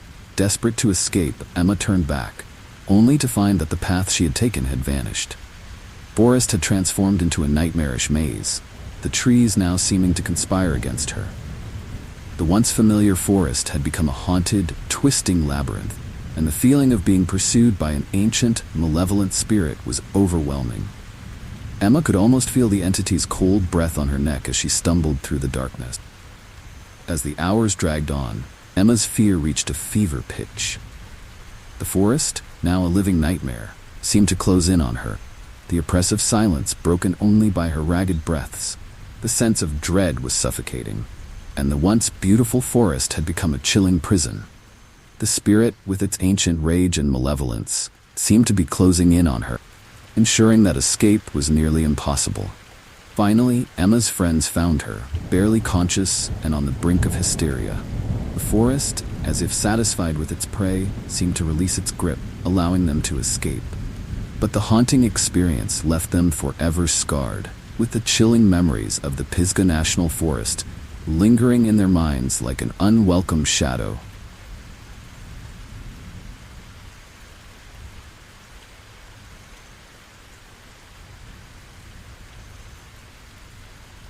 On the outskirts of Chicago, Illinois, Lisa was driving home from a late-night shift when she encountered a toll booth. Hadn't been there before. It stood alone in the dark, illuminated by the harsh glow of a single flickering light. Curiosity and fatigue got the better of her, and she stopped to pay the toll, despite the ominous feeling that settled over her. Little did she know, this toll booth was a gateway to a nightmarish journey. After paying, Lisa resumed her drive, only to find the road ahead warped into an endless loop. No matter which direction she turned, she always ended up back at the toll booth. The unsettling realization that she was trapped in this macabre loop filled her with a sense of dread. The toll booth, now a haunting fixture, seemed to mock her efforts to escape with its eerie, unchanging presence. As the minutes turned to hours, the nightmarish quality of the road began to intensify. The familiar landscape of Chicago's outskirts became a surreal and menacing tableau. The once familiar roads twisted and contorted into grotesque shapes, the shadows playing tricks on her tired eyes. Each turn she took only seemed to lead her deeper into a chilling trap, the toll booth reappearing with disturbing regularity. Lisa's panic mounted as the same scenery repeated over and over again, each loop growing more nightmarish than the last. The toll booth's flickering light cast long, sinister shadows that seemed to reach out and grasp at her as she drove past. The oppressive feeling of being trapped was compounded by the relentless, haunting presence of the toll booth, making her feel as though she was being watched by something malevolent. Desperate to break the cycle, Lisa tried to drive off the road, only to find her car unable to leave the asphalt. It was as if an invisible barrier prevented her from escaping the twisted loop. The toll booth, now a symbol of her entrapment, loomed larger in her mind, a haunting reminder of her inability to escape the nightmare. The chilling realization that she was being toyed with by an unseen force was almost too much to bear. The darkness of the night seemed to close in around her, the road becoming a distorted maze of fear and confusion. Lisa's attempts to navigate the shifting landscape only seemed to draw her further into the loop's sinister grasp. Each passing minute felt like an eternity, with the toll booth's flickering light becoming a haunting beacon of her trapped fate. The sense of dread and hopelessness grew stronger, suffocating her with its oppressive weight.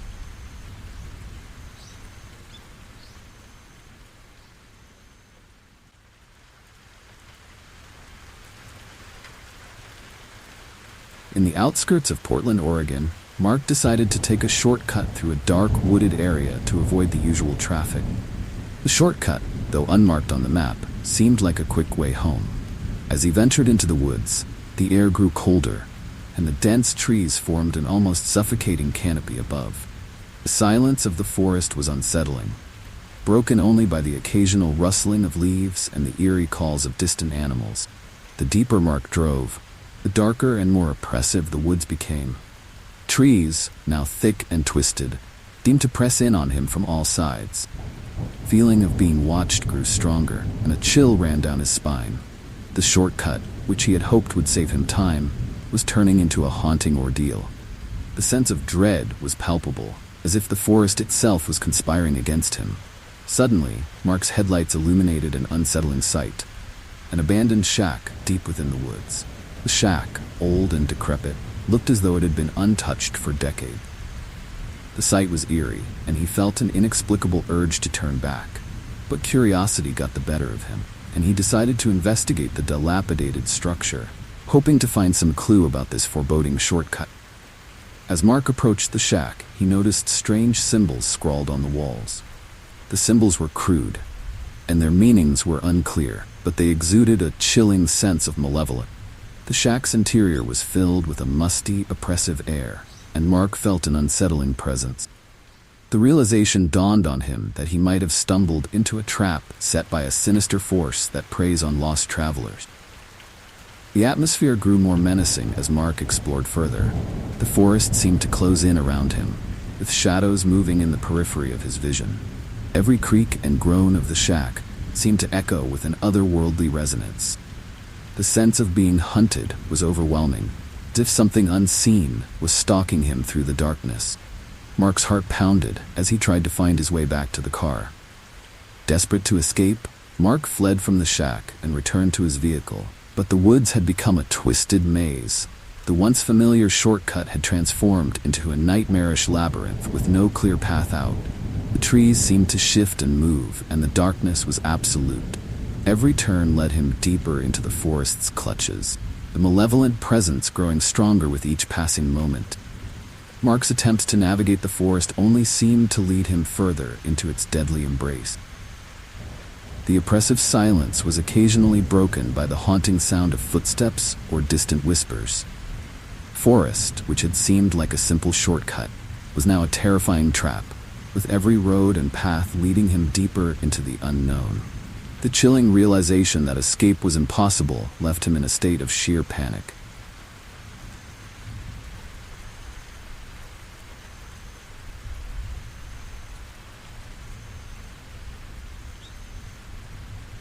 While camping in the Redwood National and State Parks in California, a group of friends, Sarah, Mike, and Jenny, stumbled upon an abandoned campsite. The campsite, hidden deep within the towering redwoods, seemed oddly preserved, with remnants of old campfire ashes and worn-out camping gear scattered around. The sight was both intriguing and unsettling, and their curiosity got the better of them. They decided to set up their camp nearby, despite the strange and eerie vibe of the site. As night fell, the forest around them seemed to come alive with an unnatural stillness. The towering trees cast long, haunting shadows that danced in the flickering light of their campfire. The friends began to notice strange symbols etched into the trees surrounding the campsite, symbols that were unfamiliar and unsettling. A sense of foreboding settled over them, and the comforting sounds of the forest seemed to fade into an eerie silence. Jenny, determined to get to the bottom of the mystery, started to investigate the symbols further. Each symbol seemed to carry a chilling aura, as if they were warning of something sinister. Her flashlight revealed more symbols, each more disturbing than the last. The deeper they delved into the mystery, the more the sense of being watched grew. It was as though the forest itself was aware of their presence and disapproved of their intrusion. As the night wore on, strange occurrences began to unfold. The campfire light seemed to waver and shift, casting unsettling shadows that moved independently of the fire. Friends heard whispers carried on the wind, whispers that seemed to be a blend of fear and anger. The forest, once welcoming, now felt like a trap, with the ancient trees looming ominously over them. The sense of being hunted by something malevolent grew stronger with every passing moment. The forest grew increasingly dark and oppressive, and the friends felt an almost tangible presence among the trees. They decided to leave the campsite. The path they once knew seemed to twist and change, leading them in circles. The sense of being trapped in a nightmarish maze intensified as the forest seemed to close in on them. The feeling of being pursued by an unseen force was overwhelming, and the eerie silence of the woods was deafening. In a desperate bid to escape, Sarah, Mike, and Jenny tried to find their way back to their vehicle, but the forest had become a twisted labyrinth. The once familiar terrain was now an ominous and shifting maze, with the symbols and shadows adding to their disorientation. Each step felt like it was taking them deeper into a dark and malevolent realm, and the oppressive sense of danger was nearly unbearable. Their attempts to navigate the forest only seemed to draw them further into its clutches. The ancient redwoods, now shrouded in darkness, seemed to close in around them, their gnarled branches creating a suffocating canopy. The whispers grew louder, mingling with the sound of their panicked breaths. The forest seemed to pulse with a chilling energy, as if it were alive and determined to keep them from escaping.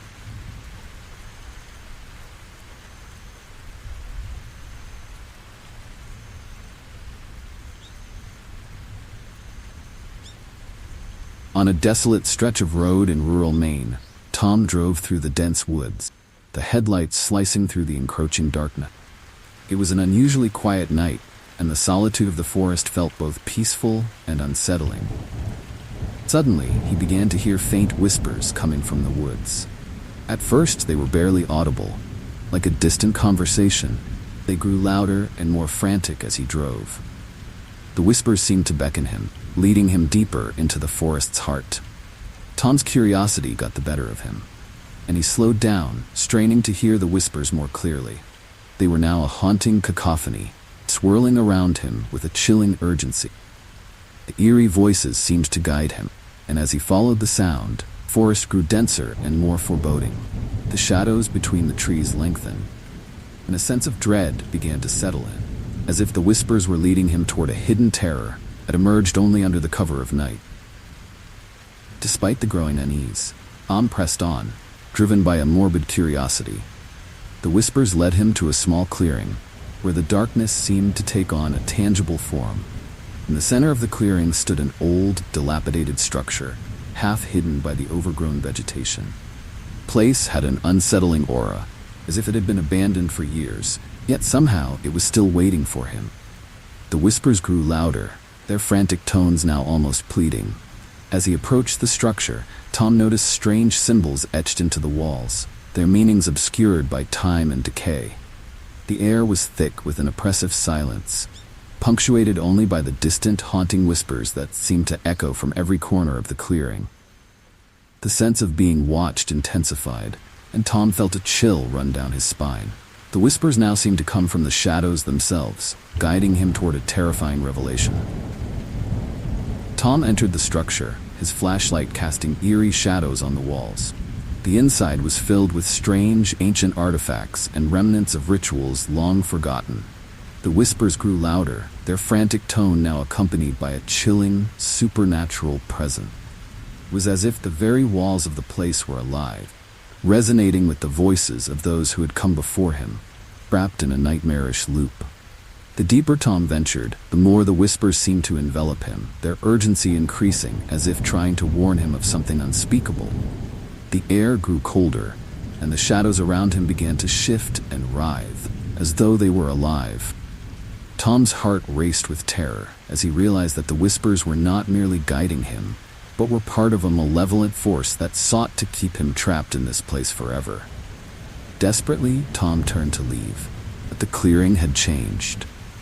The familiar path he had taken was now obscured by a dense fog that seemed to rise from the ground. The whispers were now a cacophony of desperate, pleading voices, urging him to stay. As he struggled to find his way out, he felt a cold, ghostly touch on his shoulder, and a sense of overwhelming dread filled him. The road he had once found quiet and peaceful was now a labyrinth of terror, with no escape in sight.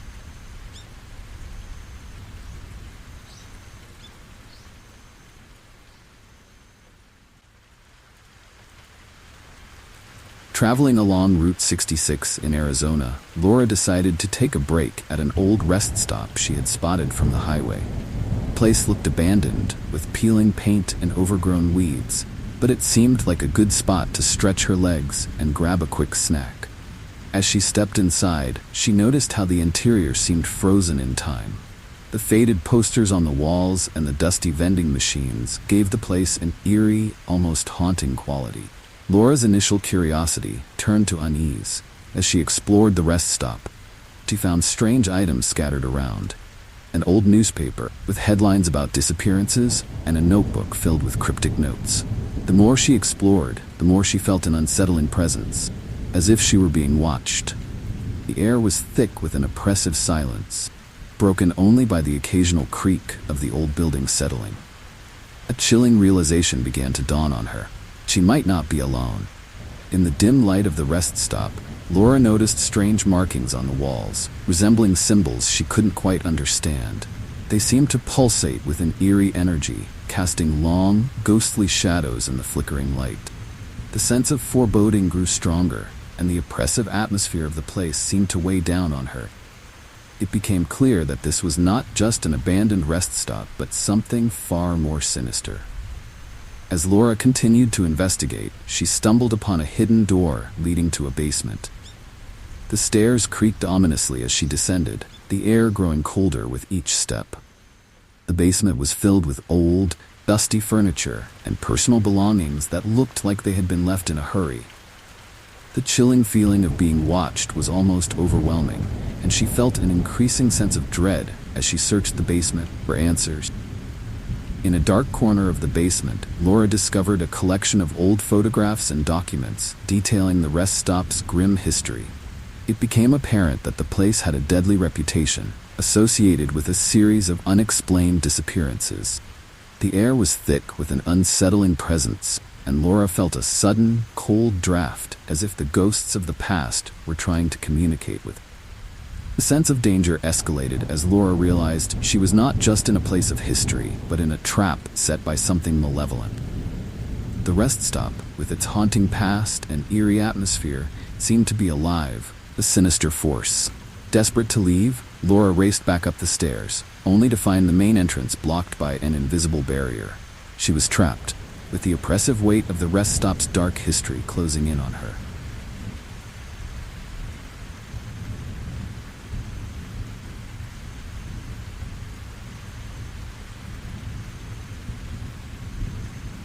On the outskirts of Seattle, Washington, Mark found himself lost while driving through the fog-covered countryside. As he navigated the winding roads, he stumbled upon a small village that seemed to appear out of nowhere. The village was quaint and picturesque, with charming houses and a serene atmosphere. However, something about it felt unsettling and almost surreal, as if it existed on the edge of reality. Mark decided to explore the village, hoping to find directions or some form of assistance. The streets were eerily quiet, and the houses appeared empty, their windows dark and lifeless. As he walked through the village, he noticed that the landscape seemed to shift subtly, with familiar landmarks changing positions. The village, while hauntingly beautiful, had an air of deception, as if it was hiding something sinister. The longer Mark stayed, the more he felt an overwhelming sense of dread. The village seemed to exist in a state of perpetual twilight, with an eerie, unearthly glow illuminating the streets. As he wandered further, he began to realize that the village was not just disappearing, but was part of a malevolent trap. The villagers, though unseen, seemed to be orchestrating a sinister game with him as their prey. Fog thickened, and the village's once charming facades began to crack and warp, revealing a more grotesque and unsettling reality. The houses, now twisted and distorted, seemed to close in on him. Mark felt an invisible force guiding him through a nightmarish maze of streets that led nowhere. The village, which had once seemed like a safe haven, was now a chilling trap designed to ensnare him. As Mark desperately tried to find a way out, the village's true nature became horrifyingly clear. The once serene setting was a facade for a nightmarish reality, where the boundaries of time and space were blurred. The villagers, now revealed as spectral entities, were intent on keeping him trapped in their twisted realm forever. The sense of being hunted and the haunting atmosphere of the village left Mark in a state of sheer terror. In a final, desperate attempt to escape, Mark ran through the village, his heart pounding with fear. The streets seemed to shift and change around him, making it impossible to find his way back to the entrance. The village, with its chilling, malevolent presence, had become a labyrinth of horror, where every turn led him deeper into its ghostly embrace.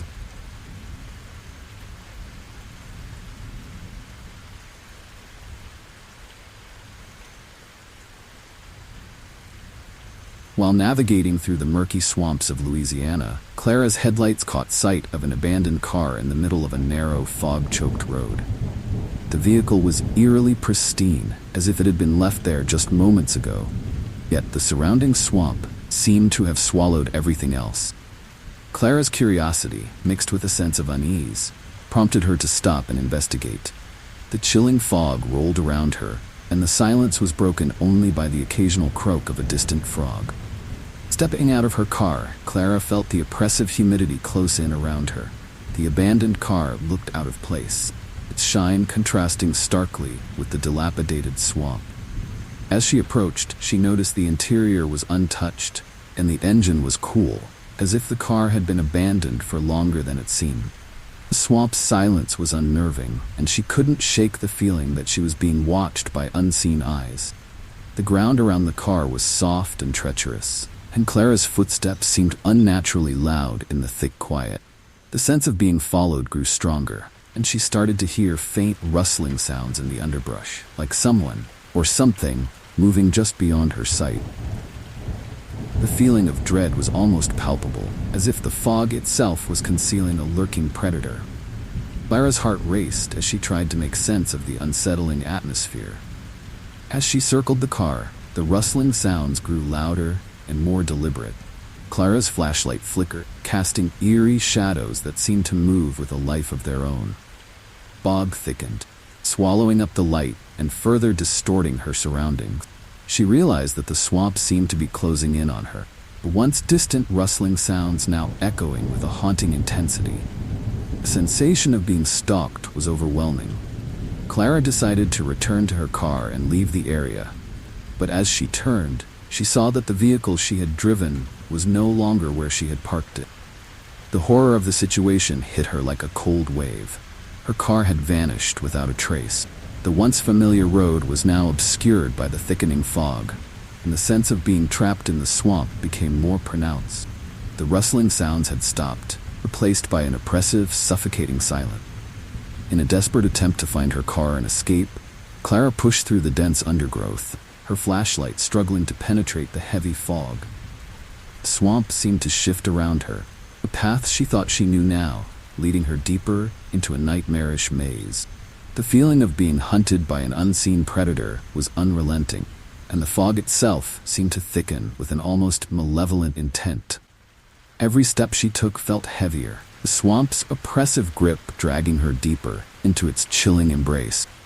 Clara's fear mounted as she realized that her attempts to find her car were only leading her further into the swamp's clutches. The sensation of being watched was all-consuming, and she could no longer distinguish between the sounds of her own breathing and the rustling that seemed to follow her every move. Clara's flashlight began to flicker and die, leaving her in near total darkness. The haunting silence was occasionally broken by distant, eerie calls from the swamp, as if the very land was taunting her. The sense of doom was palpable, and Clara's panic escalated. The once silent swamp now felt alive, a terrifying entity determined to keep her from escaping its grasp.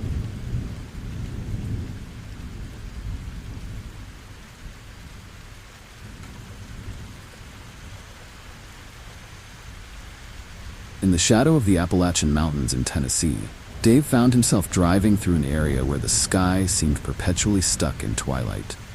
The sun had set hours ago, yet a peculiar, eerie light bathed the landscape in an unchanging, dusky hue. Dave's curiosity was piqued by the unsettling sight, and he decided to press on, despite a growing sense of unease. The perpetual twilight created a haunting atmosphere that made the familiar terrain feel foreign and unsettling. The road stretched ahead, shrouded in the same dim light that made it impossible to discern whether it was dawn or dusk. Dave noticed that the landscape around him seemed strangely static, as though time itself had come to a standstill. The trees, bathed in the twilight glow, cast long, haunting shadows that seemed to move independently of their source. The sensation of being trapped in a liminal space was overwhelming, and the feeling of dread began to seep in. As Dave continued driving, he saw occasional, faded road signs seem to flicker and shift in the twilight. The usual landmarks he relied on for navigation were nowhere to be seen, replaced by a disorienting, unchanging scenery. Every turn seemed to lead him back to the same eerie landscape, twilight creating an inescapable loop. The sense of being ensnared in a nightmarish realm of eternal dusk grew stronger with each passing mile. His attempts to find a way out only deepened his sense of dread. The perpetual twilight had an almost hypnotic effect, making it difficult for Dave to gauge the passage of time or distance. The road ahead seemed to stretch on indefinitely, and the lack of any definitive markers made it feel like he was wandering in a ghostly purgatory. The oppressive atmosphere weighed heavily on him, and he could feel an unseen force watching his every move. Desperate for answers, Dave pulled over to the side of the road and tried to get a glimpse of the sky. The twilight seemed to have a sinister quality, its light casting eerie reflections on the trees and the road. As he stepped out of his car, cool air felt unnaturally still, and the haunting silence of the landscape was deafening. He realized that the twilight was not just a peculiar phenomenon, but a curse trapping travelers in an unending night. The sense of being ensnared in a cursed realm was almost unbearable. Dave felt a cold shiver as the twilight seemed to close in around him, the light growing dimmer and more oppressive. The endless twilight was a manifestation of a dark force that preyed on those who wandered into its grasp. Each attempt to escape only seemed to tighten the grip of the curse, and the perpetual dusk began to feel like a prison, from which there was no escape. Dave's growing desperation turned to horror as the realization set in. He was trapped in a realm of eternal night. Time had no meaning, and the boundaries of reality were blurred. The chilling truth was that the twilight was not just an eerie spectacle, but a powerful curse, forever binding him to its haunting embrace. The sense of entrapment was overwhelming, and as the twilight deepened, Dave knew that escape might be nothing more than a cruel illusion.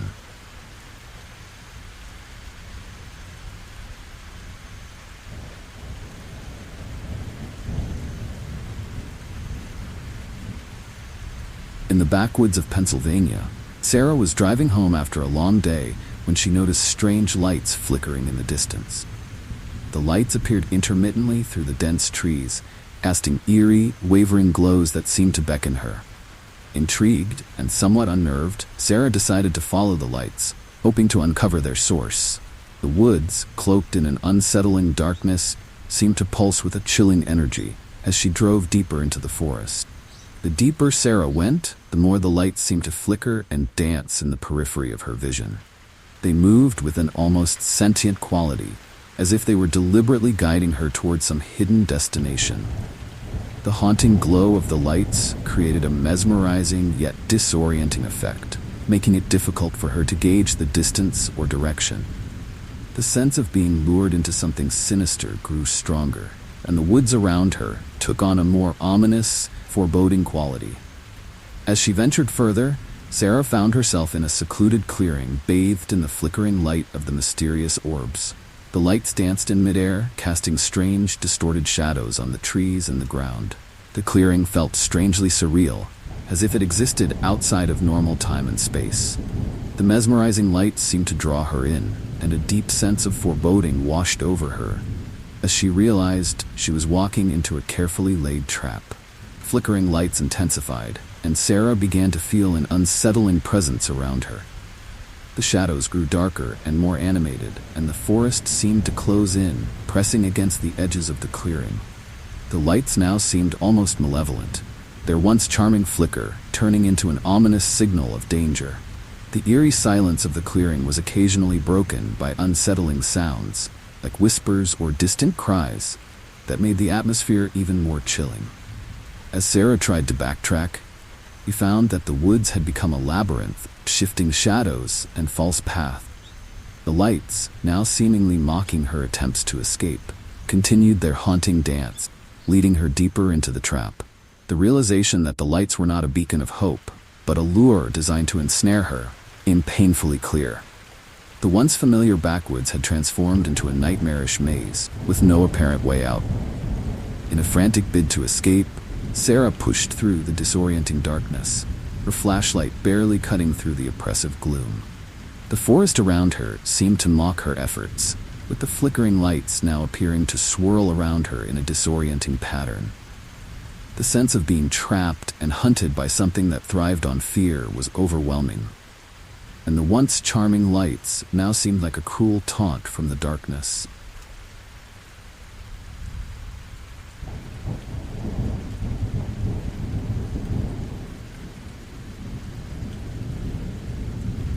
Camping near the Great Smoky Mountains in Tennessee, Alex and his friends were looking forward to a night under the stars, away from the noise of the city.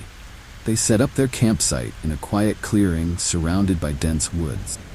As the night settled in, they noticed a faint, flickering light in the distance, a campfire that seemed to be burning without anyone around. Curiosity got the better of them, and they decided to investigate, despite a creeping sense of unease. As they approached the source of the light, the sight of the campfire was both strange and haunting. Fire crackled and danced, its warmth radiating into the cool night air, but there were no people in sight. The surrounding area was eerily quiet, and the woods seemed to close in around them, creating an unsettling atmosphere. The fire's light cast long, distorted shadows that made the trees appear like gnarled, looming figures. Alex and his friends gathered around the campfire, trying to make sense of the situation. They noticed that the campsite was oddly well preserved, with old, weathered camping gear scattered around as if left behind in a hurry. The sense of something being amiss grew stronger as they realized that the campsite was completely devoid of any recent human activity. The fire, while still burning, seemed to hold a ghostly, otherworldly quality. The fire's flickering light began to cast strange shapes on the ground, and the friends started to hear faint, eerie whispers carried by the wind. The whispers seemed to come from the surrounding woods, adding to the sense of dread.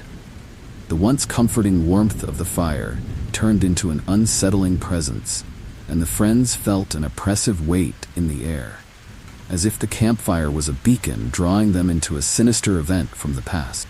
As the night wore on, the atmosphere grew increasingly tense. The whispers grew louder and more frantic, and the shadows around the campfire seemed to twist and writhe with an unsettling life of their own. Alex felt a chilling sensation that something tragic had happened here long ago, and the campfire was a spectral remnant of that event. The realization that they might be intruding on something deeply haunting made the situation even more terrifying. In a desperate attempt to leave, Alex and his friends tried to pack up and head back to their own campsite. However, forest paths seemed to have changed. The once familiar trail now led them in circles. The campfire's eerie glow continued to illuminate their surroundings, casting a haunting light on the twisting, shifting shadows of the woods. The feeling of being trapped in a supernatural event was overwhelming, and the forest seemed to conspire against their escape.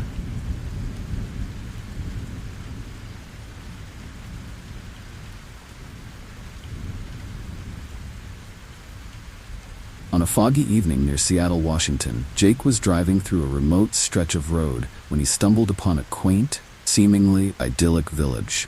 The village appeared out of nowhere, its old-fashioned charm and cozy houses bathed in the soft, eerie light of the streetlight. Intrigued, Jake decided to explore, thinking it might be a hidden gem in the vast, misty wilderness. However, as he drove deeper into the village, a creeping sense of unease began to settle in. The village had a surreal quality, its neatly arranged houses and neatly paved streets, all looking as if frozen in time. Yet, there was something unsettling about its perfection.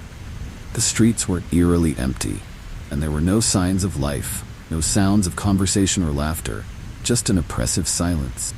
Jake felt as if he was being watched by unseen eyes, and the fog that blanketed the village seemed to add an extra layer of chilling mystery. Jake decided to park his car and wander around, hoping to find someone who could explain the village's strange appearance. As he walked, he noticed that the houses, while charming, had an unsettling stillness about them. The windows were dark, and the doors were closed tight, as if the entire village was holding its breath. The fog swirled around him, giving the impression that the village was not quite real, but rather a ghostly mirage conjured by the fog. As Jake explored further, he realized that the village seemed to shift and change. The houses and streets appeared to move subtly, their positions altering when he wasn't looking directly at them. The sensation of disorientation grew stronger, and Jake began to feel as though he was trapped in a nightmarish illusion. The village, which initially seemed like a charming discovery, was revealing itself to be a treacherous trap designed to ensnare unsuspecting travelers. Fog thickened, and the village began to dissolve into the mist. The once innocuous charm of the place turned into a chilling reminder of its true nature. The streets that had seemed so welcoming were now empty and unwelcoming, and the houses appeared to blur and fade. Jake's attempts to find a way out only led him deeper into the shifting maze of the village, and the growing realization that the village was a malevolent trap became undeniable. In a frantic bid to escape, Jake ran back to his car, but as he reached the spot where he had parked, he found that his car had vanished. The village was now completely engulfed in fog, and the once familiar surroundings had become an eerie, shifting labyrinth. The feeling of being hunted by an unseen force intensified, and Jake understood that the village was a malevolent trap for those who wandered too close. The village had claimed him just as it had countless others before him.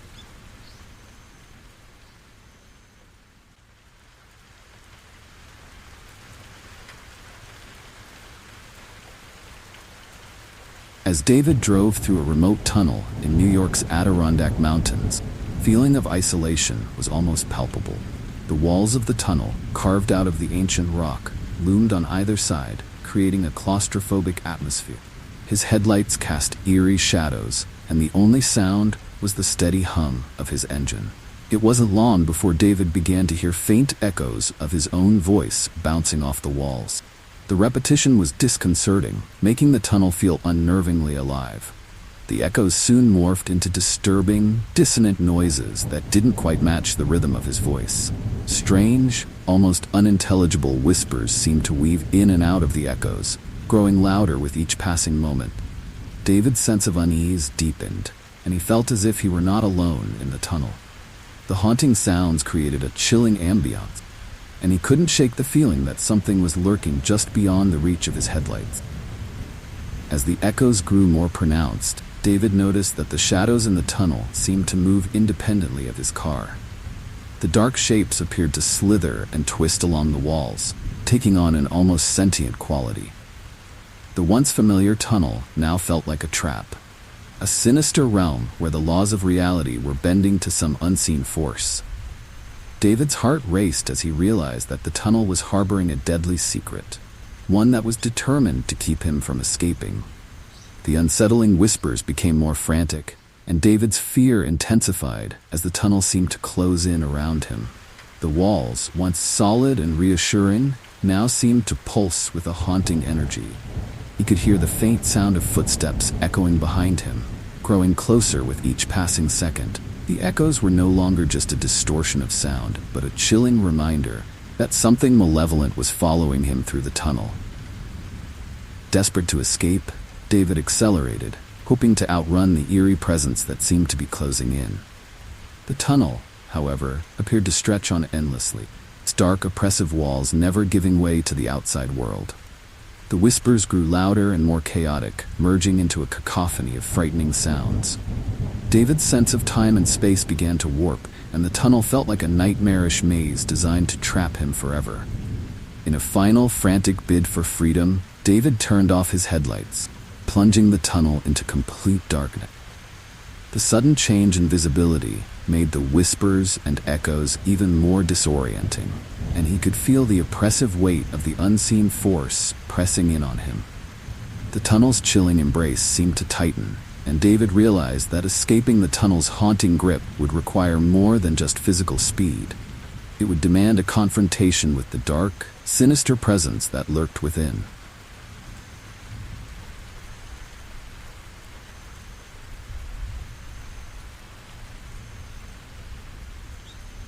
In a growing panic, Jenna tried to leave. The front door of the motel refused to budge, as if some invisible force was keeping her trapped inside. The haunting whispers she had heard earlier seemed to grow louder, echoing with a sinister urgency. The once familiar motel had transformed into a nightmarish maze, corridors that twisted and turned in disorienting ways. Jenna's heart pounded as she realized that the motel's true nature was far darker than she had initially imagined.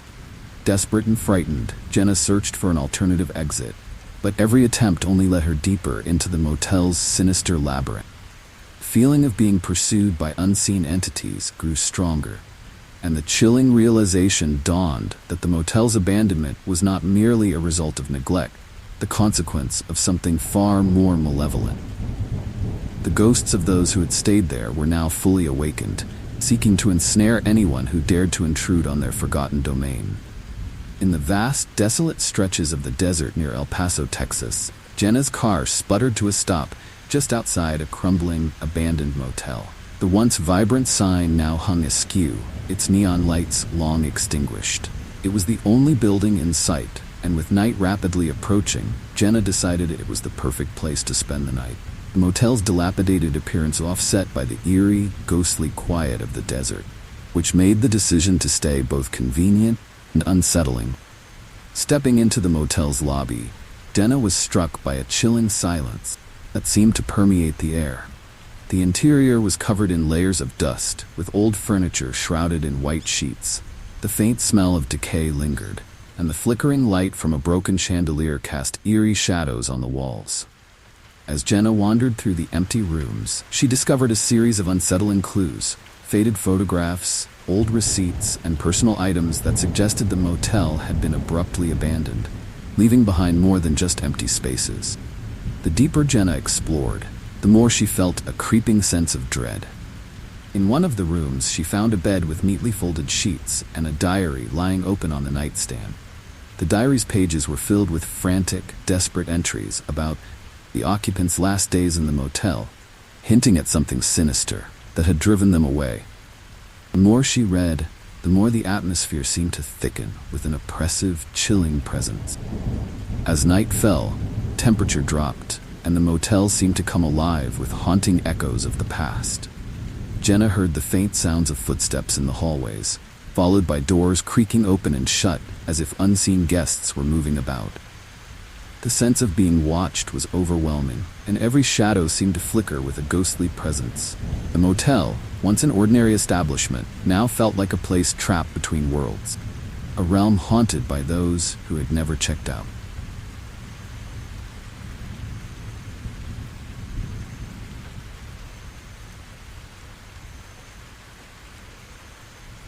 Nestled near the vast expanse of the Everglades in Florida, Tim and his friends decided to set up camp at an old, seemingly forgotten campground. The site was overgrown with thick foliage and the remnants of old campfires, giving it a quaint but unsettling charm. As they unpacked their gear and set up their tents, a chilling wind rustled through the trees, carrying with it an eerie, almost palpable sense of foreboding. The sense of isolation in the dense woods was profound, and the campground's eerie quietness was occasionally broken by unsettling, distant sounds. As night fell, Tim ventured to explore the abandoned campground further, his flashlight cutting through the darkness. He stumbled upon various unsettling clues: rusted, old camping equipment, tattered signs warning of danger, and eerie symbols carved into the tree trunks. Each discovery added to the growing sense of dread that hung over the campsite. The symbols seemed to pulse with a strange, otherworldly energy, hinting at a past filled with mystery and malevolence. The darkness deepened, and the once innocuous campground took on a more sinister tone. Strange, ghostly figures seemed to flit in and out of the periphery of Tim's vision, and whispers echoed through the trees, growing louder and more frantic as he ventured further into the woods. The once cozy campsite now felt like a stage for something haunting and otherworldly, as if the very ground was alive with the restless spirits of those who had come before. Tim's friends, feeling the growing tension, gathered around the campfire, trying to maintain a semblance of normalcy. However, the campfire's light flickered ominously, casting long, twisting shadows that seemed to move of their own accord. The once welcoming glow of the fire now took on a haunting quality, and the shadows it cast appeared to dance in a macabre performance. The air grew colder, and the feeling of being watched intensified. The ghostly figures and whispers grew more insistent as the night progressed, converging around the campsite. The shadows took on a more solid form, their movements growing more aggressive and desperate. Tim and his friends felt an overwhelming sense of dread, realizing that the campground was not just abandoned but haunted by vengeful spirits. Chilling realization that they were intruding on a place filled with restless, malevolent entities made their situation even more terrifying. In a frantic attempt to escape, Tim and his friends packed up their gear and tried to leave the campsite, but the path back to their car seemed to shift and distort, leading them deeper into the woods. Campground, with its eerie symbols and restless spirits, had transformed into a nightmarish labyrinth. The once familiar surroundings were now a haunting maze, trapping them in a realm of supernatural terror.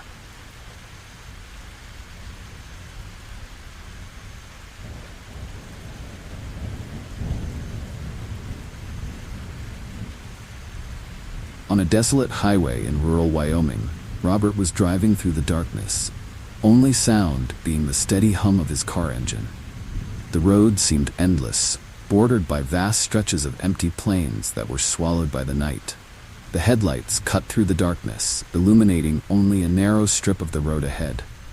The solitude of the drive was both peaceful and unsettling, and Robert found himself increasingly aware of the oppressive silence surrounding him.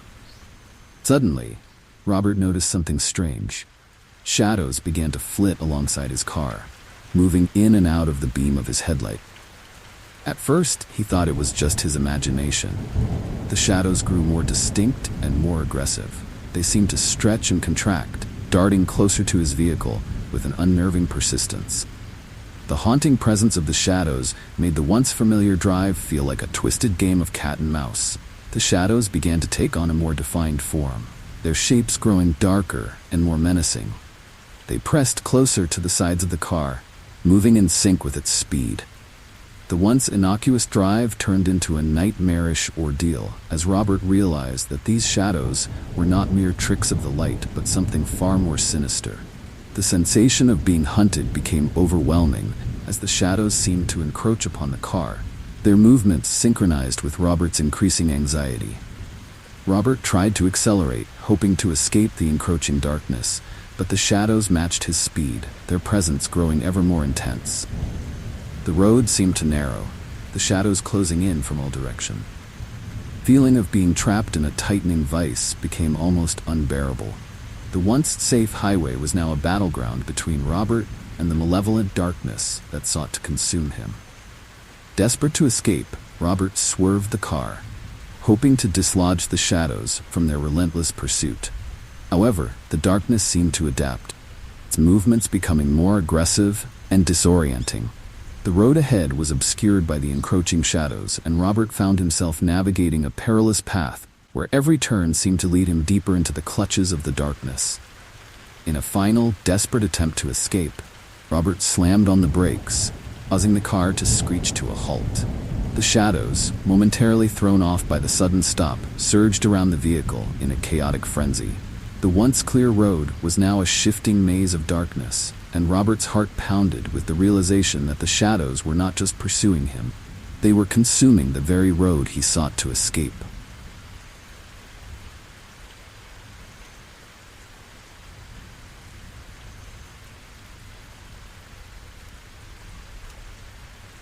In the remote forests of Michigan's Upper Peninsula, Laura was driving home late one night, her headlights slicing through the dense darkness of the woods.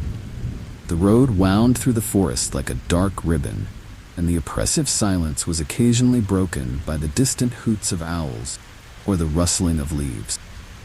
Laura was enjoying the peaceful solitude when a ghostly figure suddenly appeared in the middle of the road, illuminated by her headlight. The figure was draped in tattered clothes, its face obscured by shadows.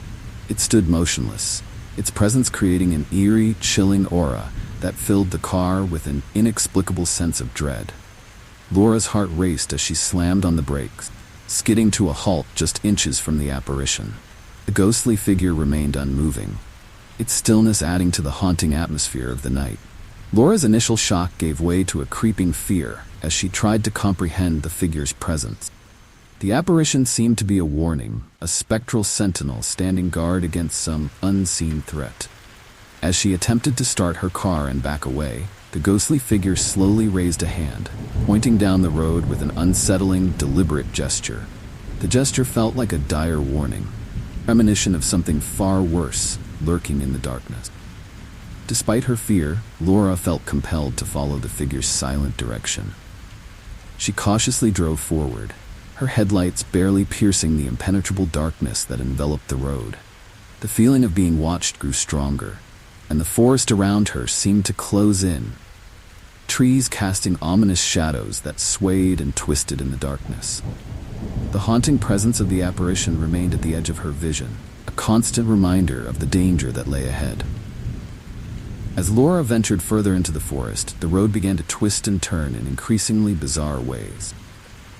The once familiar landscape now felt like a distorted nightmare, with shadows moving in unsettling patterns, and the forest seeming to come alive with sinister intent. The apparition's ghostly warning took on a more urgent tone, as if it was guiding her away from a grave peril that was drawing ever closer.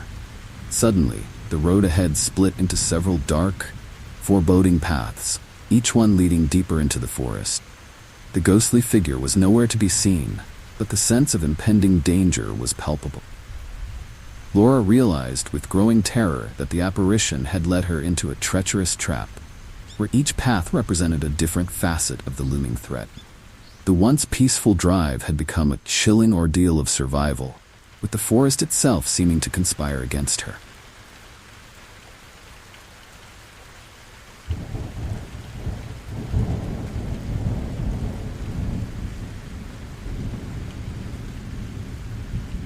Driving through the barren expanse of the Nevada desert, Mark's car sputtered and groaned as it neared empty. The sun had long set, and the desert was shrouded in an oppressive darkness, broken only by the occasional flicker of distant stars. In the midst of this vast nothingness, Mark spotted a faint light in the distance, a gas station that seemed to offer a glimmer of hope amidst the desolate landscape. Relieved, he steered his car towards it, eager to refuel and escape the relentless night. As Mark approached the gas station, he was struck by its unsettling appearance. The once bright neon signs were dim and flickering, casting an eerie, haunting glow over the deserted lot.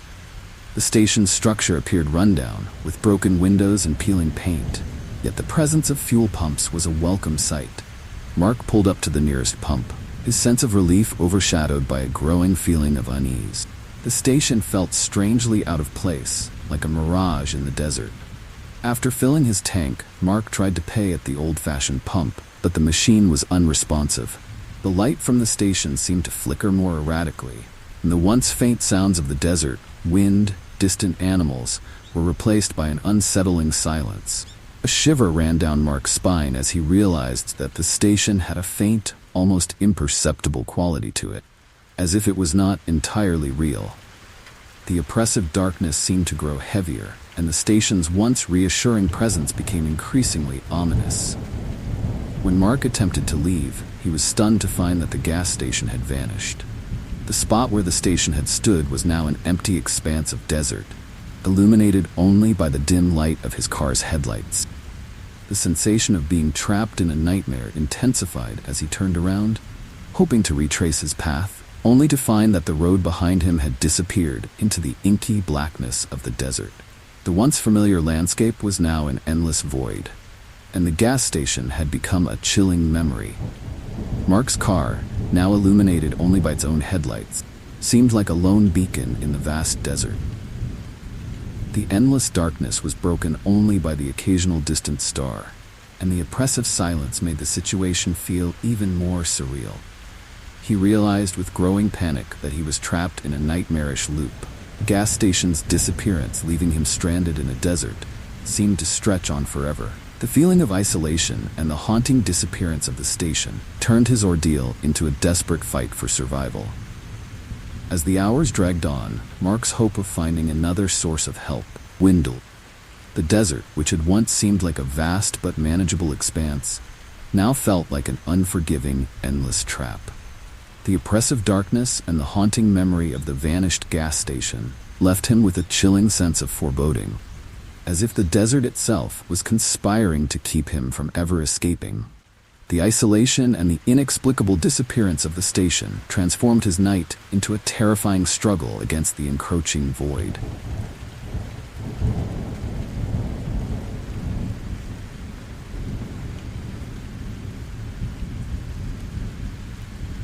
In the outskirts of Houston, Texas, Mark found himself driving along a stretch of road notorious for its frequent accidents. The highway seemed to stretch endlessly through the dark, only illumination coming from his headlights. As he drove, a chilling sense of déjà vu began to creep over him, each twist and turn of the road seeming hauntingly familiar. He brushed off the feeling, attributing it to fatigue from a long day's drive, but the unsettling sensation persisted.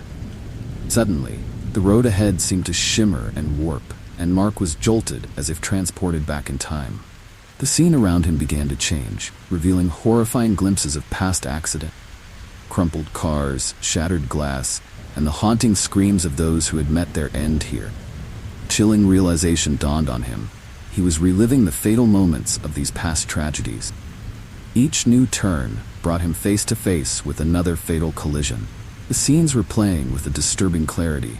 Desperately trying to escape this nightmarish loop, Mark accelerated, hoping to outrun the gruesome vision. The road twisted and turned, seemingly alive with a malevolent force determined to trap him in this macabre cycle. Every attempt to break free only seemed to plunge him deeper into the cursed history of the road.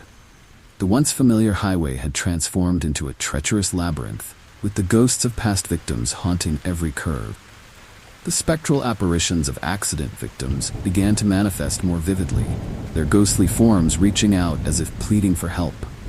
Mark could feel the weight of their sorrow and anger pressing in on him, their spectral cries echoing in the confined space of his car. It was as if the road itself was trying to pull him into its dark past, determined to add him to its grim tally. The haunting vision of these lost souls was both terrifying and sorrowful, amplifying his desperation. In the outskirts of Houston, Texas, Mark found himself driving along a stretch of road notorious for its frequent accidents. The highway seemed to stretch endlessly through the dark, the only illumination coming from his headlights. As he drove, a chilling sense of déjà vu began to creep over him, each twist and turn of the road seeming hauntingly familiar. He brushed off the feeling, attributing it to fatigue from a long day's drive, but the unsettling sensation persisted. Suddenly, the road ahead seemed to shimmer and warp, and Mark was jolted as if transported back in time. The scene around him began to change, revealing horrifying glimpses of past accident, crumpled cars, shattered glass, and the haunting screams of those who had met their end here. The chilling realization dawned on him. He was reliving the fatal moments of these past tragedies. Each new turn brought him face to face with another fatal collision, the scenes replaying with a disturbing clarity. Desperately trying to escape this nightmarish loop, Mark accelerated, hoping to outrun the gruesome visions. The road twisted and turned, seemingly alive with a malevolent force determined to trap him in this macabre cycle. Every attempt to break free only seemed to plunge him deeper into the cursed history of the road. The once familiar highway had transformed into a treacherous labyrinth, with the ghosts of past victims haunting every curve. The spectral apparitions of accident victims began to manifest more vividly, their ghostly forms reaching out as if pleading for help. Mark could feel the weight of their sorrow and anger pressing in on him, their spectral cries echoing in the confined space of his car. It was as if the road itself was trying to pull him into its dark past, determined to add him to its grim tally. The haunting vision of these lost souls was both terrifying and sorrowful, amplifying his desperation.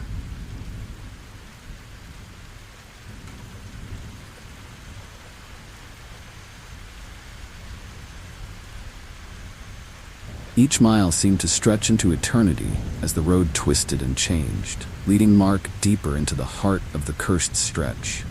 His car's engine roared, and the headlights cut through the darkness, but the oppressive sense of dread never lifted. The road seemed endless, and the past accidents replayed with increasing frequency. Mark's fear escalated with each relived moment, the road becoming a living nightmare. The boundaries between past and present began to blur, and Mark felt as though he was being pulled into the scenes of the past. The chilling atmosphere was thick with the echoes of those who had died, their voices melding into a cacophony of despair and warning. Mark could barely distinguish between reality and the haunting visions surrounding him. Every attempt to escape seemed futile, with the cursed road seemingly bent on his destruction. In a final, desperate bid for freedom, Mark made a break for it, swerving off the road into the darkened woods. Familiar roads vanished behind him, and he hoped to find refuge in the isolation of the trees. Even in the darkened forest, the feeling of being watched and followed persisted. The shadows of the past seemed to loom ever larger, their presence inescapable. As he drove through the dense forest, Mark's hope of escaping the curse began to fade. Forest paths twisted and turned, mirroring the haunted road he had tried to escape. The chilling whispers of the past continued to haunt him, and the oppressive weight of the curse followed him like a shadow. He was trapped in a nightmare from which there seemed to be no escape. Desperate and exhausted, Mark finally emerged from the forest, but the road he found was not the one he had left behind. It was a different, yet hauntingly familiar stretch of highway, as if he had been drawn into an alternate version of the cursed road. The line between reality and the supernatural had blurred beyond recognition, leaving Mark in a state of perpetual fear. Cursed roads seemed to have claimed him, and as Mark continued to drive through the darkness, he could feel the ghosts of the past swirling around him. The once familiar highway was now a twisted path of horror, with every mile a reminder of the tragic history he could never escape. The curse of the road had become his own, and he was doomed to relive its chilling, haunted past. Desperately, Sarah tried to reverse, but the bridge seemed to hold her in its grasp. The world outside her car grew darker, and the ghostly figures grew more aggressive, their spectral hands reaching through the mist. The bridge seemed to warp and stretch, elongating the nightmarish vision and intensifying the feeling of entrapment. The once familiar landscape had become a terrifying abyss, with the haunting past threatening to engulf her. In a frantic attempt to escape, Sarah floored the gas pedal, her car speeding through the bridge as the spectral figures closed in. The haunting cries and ghostly figures blurred into a chaotic whirlwind, the bridge seeming to elongate further into the nightmarish void. The oppressive darkness grew thicker, and the eerie glow of the moonlight did little to dispel the terrifying visions that surrounded her. As Sarah finally burst through the far end of the bridge, she was met with a chilling silence. The mist began to dissipate, and the haunting visions faded, leaving her breathless and disoriented. The bridge receded into the darkness behind her, its malevolent presence now a chilling memory. But the sense of dread lingered, a haunting reminder of the dark history she had narrowly escaped.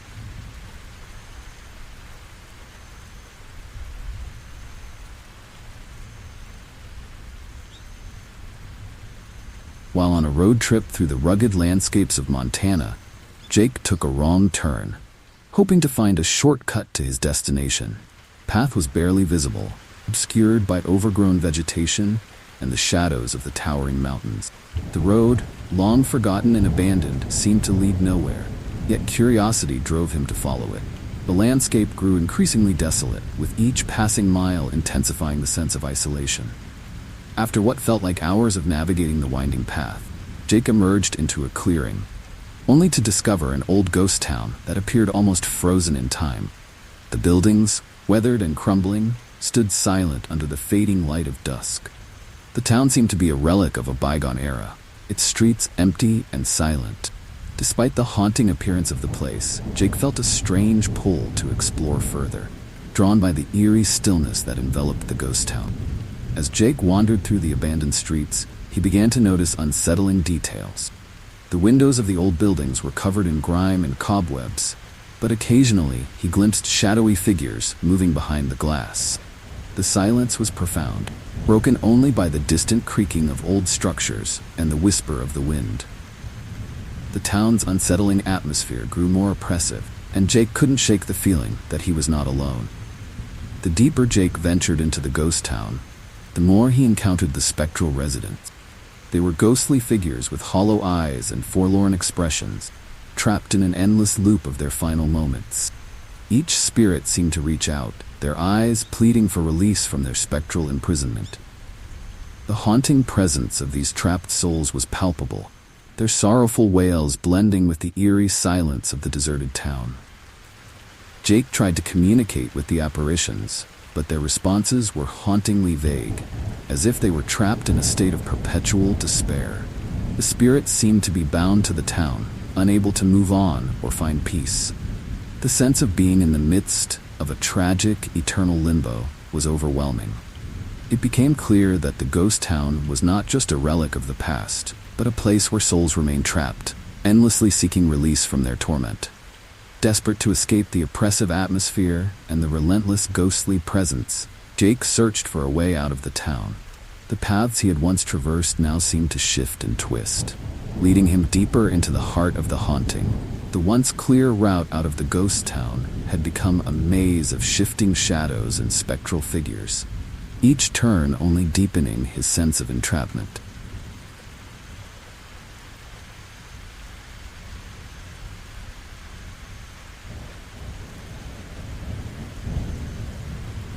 Late one night, David was driving alone along a deserted highway in the vast expanse of Utah, the road stretching endlessly beneath the star-studded sky. The isolation was absolute, nothing but the hum of his car and the occasional flicker of distant lights on the horizon. The headlights carved a narrow path through the darkness, but the emptiness around him felt hauntingly profound. The road, bathed in a cold, eerie glow, seemed to hold secrets that were just beyond his perception. Suddenly, as David drove through a particularly dark stretch of the highway, he noticed figures flickering in and out of the beam of his headlights. At first, they seemed like mirages, shadows of passing travelers or tricks of the light. But as the figures grew more distinct, he realized they were spectral apparitions, each appearing only for a moment before vanishing into the darkness. These ghostly forms seemed to be trying to convey something, their presence both chilling and sorrowful. With each ghostly figure that appeared, David saw glimpses of their tragic stories. One figure was a young woman, her eyes wide with fear and sadness as she reached out with a silent cry. Another was a man in old-fashioned clothing, his face marked with the pain of a bygone era. Each apparition was unique, their spectral forms shifting and fading with the rhythm of his headlights, revealing fragments of their sorrowful tales in brief, haunting glimpses. The spectral figures seemed to be reaching out to David as if desperate for him to understand their plight. Their appearances were fleeting, disappearing almost as soon as he tried to focus on them. The highway itself seemed to pulse with a dark energy, the shadows of the ghosts merging with the darkness of the road. The feeling of being watched and the weight of their unspoken stories grew heavier, pressing in on David as he tried to make sense of the haunting parade. As David continued down the highway, the ghostly figures became more insistent, their appearances growing more frequent and desperate. The stories they represented began to intertwine, creating a chilling tapestry of loss and longing. Each figure seemed to be guiding him, leading him further down the spectral highway as if their tragic fates were somehow linked to his own journey. The road seemed endless, and the ghost's presence grew more overwhelming with each passing mile. In a desperate bid to escape the ghostly procession, David tried to accelerate, hoping to outrun the spectral figures. However, the highway appeared to stretch out indefinitely, the ghost's forms flickering with a relentless persistence. The sense of being trapped in a never-ending loop of sorrowful apparitions became more intense, as if the highway itself was a conduit for their restless spirits. The chilling realization dawned on him. The spectral highway was not just a path through the desert, but a corridor of tragic souls forever reaching out for release.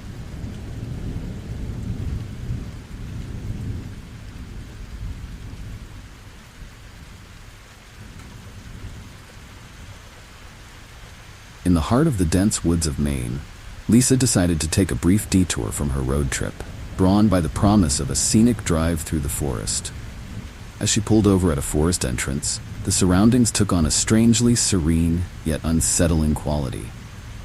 The towering trees formed a natural archway, their leaves rustling softly in the faint breeze. The transition from the open road to the dense forest was immediate, and the silence that greeted her was anything but comforting. The forest's silence was profound, almost unnatural. It was as if the usual forest sounds, chirping birds, rustling leaves, and the occasional call of wildlife, had been swallowed by an oppressive stillness. Lisa could feel the weight of the silence pressing down on her, making the air seem thicker and more oppressive. The stillness felt like a living entity, an eerie prelude to something that lay hidden just beyond her vision. As Lisa stepped out of her car to explore, the sense of unease grew. The forest was vast and dark, the sunlight barely penetrating the dense canopy overhead. The silence was all-encompassing, broken only by the occasional snap of a twig underfoot. The deeper she ventured into the forest, the more the silence seemed to close in, creating a disorienting feeling of being completely alone. The forest's shadows seemed to lengthen and twist, adding to the unsettling atmosphere. Without warning, the silence was shattered by a sudden rustling in the underbrush. Lisa's heart raced as she scanned the darkness, her flashlight barely cutting through the oppressive gloom. The rustling grew louder and more frantic, as if something or someone was moving swiftly through the forest. The unnerving quiet was replaced by an ominous rustling sound that seemed to follow her every move, amplifying her sense of dread. The source of the disturbance soon became clear. Emerging from the shadows were figures that seemed to materialize from the very essence of the forest. They were shadowy, indistinct forms with vague, menacing shapes. Their presence was accompanied by a haunting whispering that seemed to come from all directions, filling the silence with an eerie chorus of voices. These figures seemed intent on drawing her deeper into the forest. Their movements synchronized with the increasing intensity of the whispering. Lisa's attempts to retrace her steps were in vain. The forest seemed to shift and change around her, the once familiar path now a labyrinth of darkness and shadows. The figures moved closer, their ghostly forms growing more defined and menacing. The whispers grew louder, their tones shifting from eerie murmurs to chilling threats. Lisa's fear escalated as she realized that the forest was not just a place of natural beauty, but a trap, designed to ensnare those who ventured too far. Desperate to escape, Lisa pushed through the darkness, her breaths coming in ragged gasps. The forest silence was now a distant memory, replaced by the haunting presence of the figures and the relentless whispering. The oppressive stillness had been a mere prelude to the hidden danger that lurked within the depths of the forest. With each step, Lisa felt the forest closing in around her, its malevolent intent clear in the shifting shadows and the increasing pressure of the whispering voices.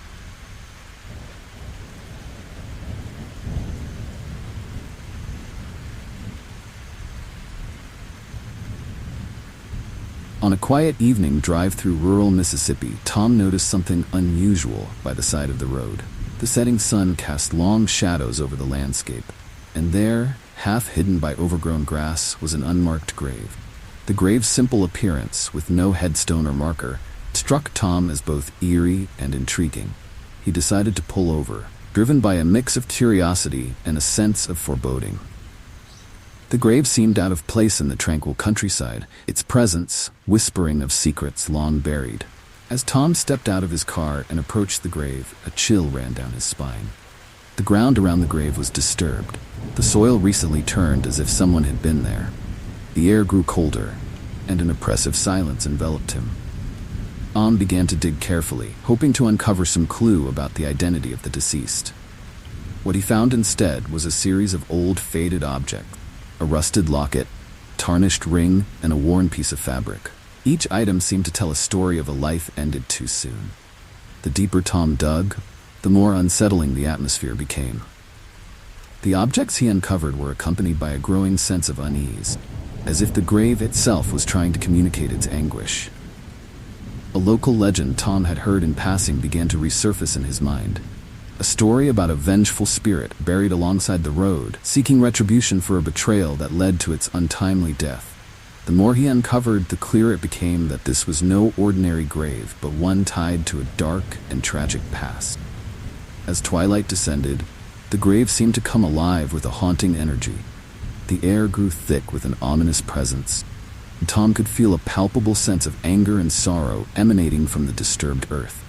Shadows seemed to lengthen and warp, and the whisper of the local legend grew louder in his mind. The vengeful spirit, according to the tale, was a restless soul seeking justice for a crime committed long ago. Tom began to sense that the spirit's anger was directed at him, the unwitting intruder. The situation escalated quickly as Tom felt an icy breeze brush against his neck. He glanced around, his heart racing, and saw ghostly figures emerging from the darkness. The apparitions were barely visible, their forms shifting and flickering like shadows. They seemed to be reaching out, their spectral hands trying to pull him closer to the grave. The whispers of the vengeful spirit grew louder, their voices a haunting chorus of grief and rage. Desperate to escape the mounting terror, Tom abandoned his digging and raced back to his car. The spectral figures seemed to follow him, their presence growing more oppressive as he tried to flee. The grave, now partially uncovered, seemed to pulse with a dark energy, and the whispering voices echoed in his ears. As Tom sped away, the figures faded, but the sense of dread lingered, leaving him with a chilling memory of the roadside grave and the vengeful spirit lay beneath.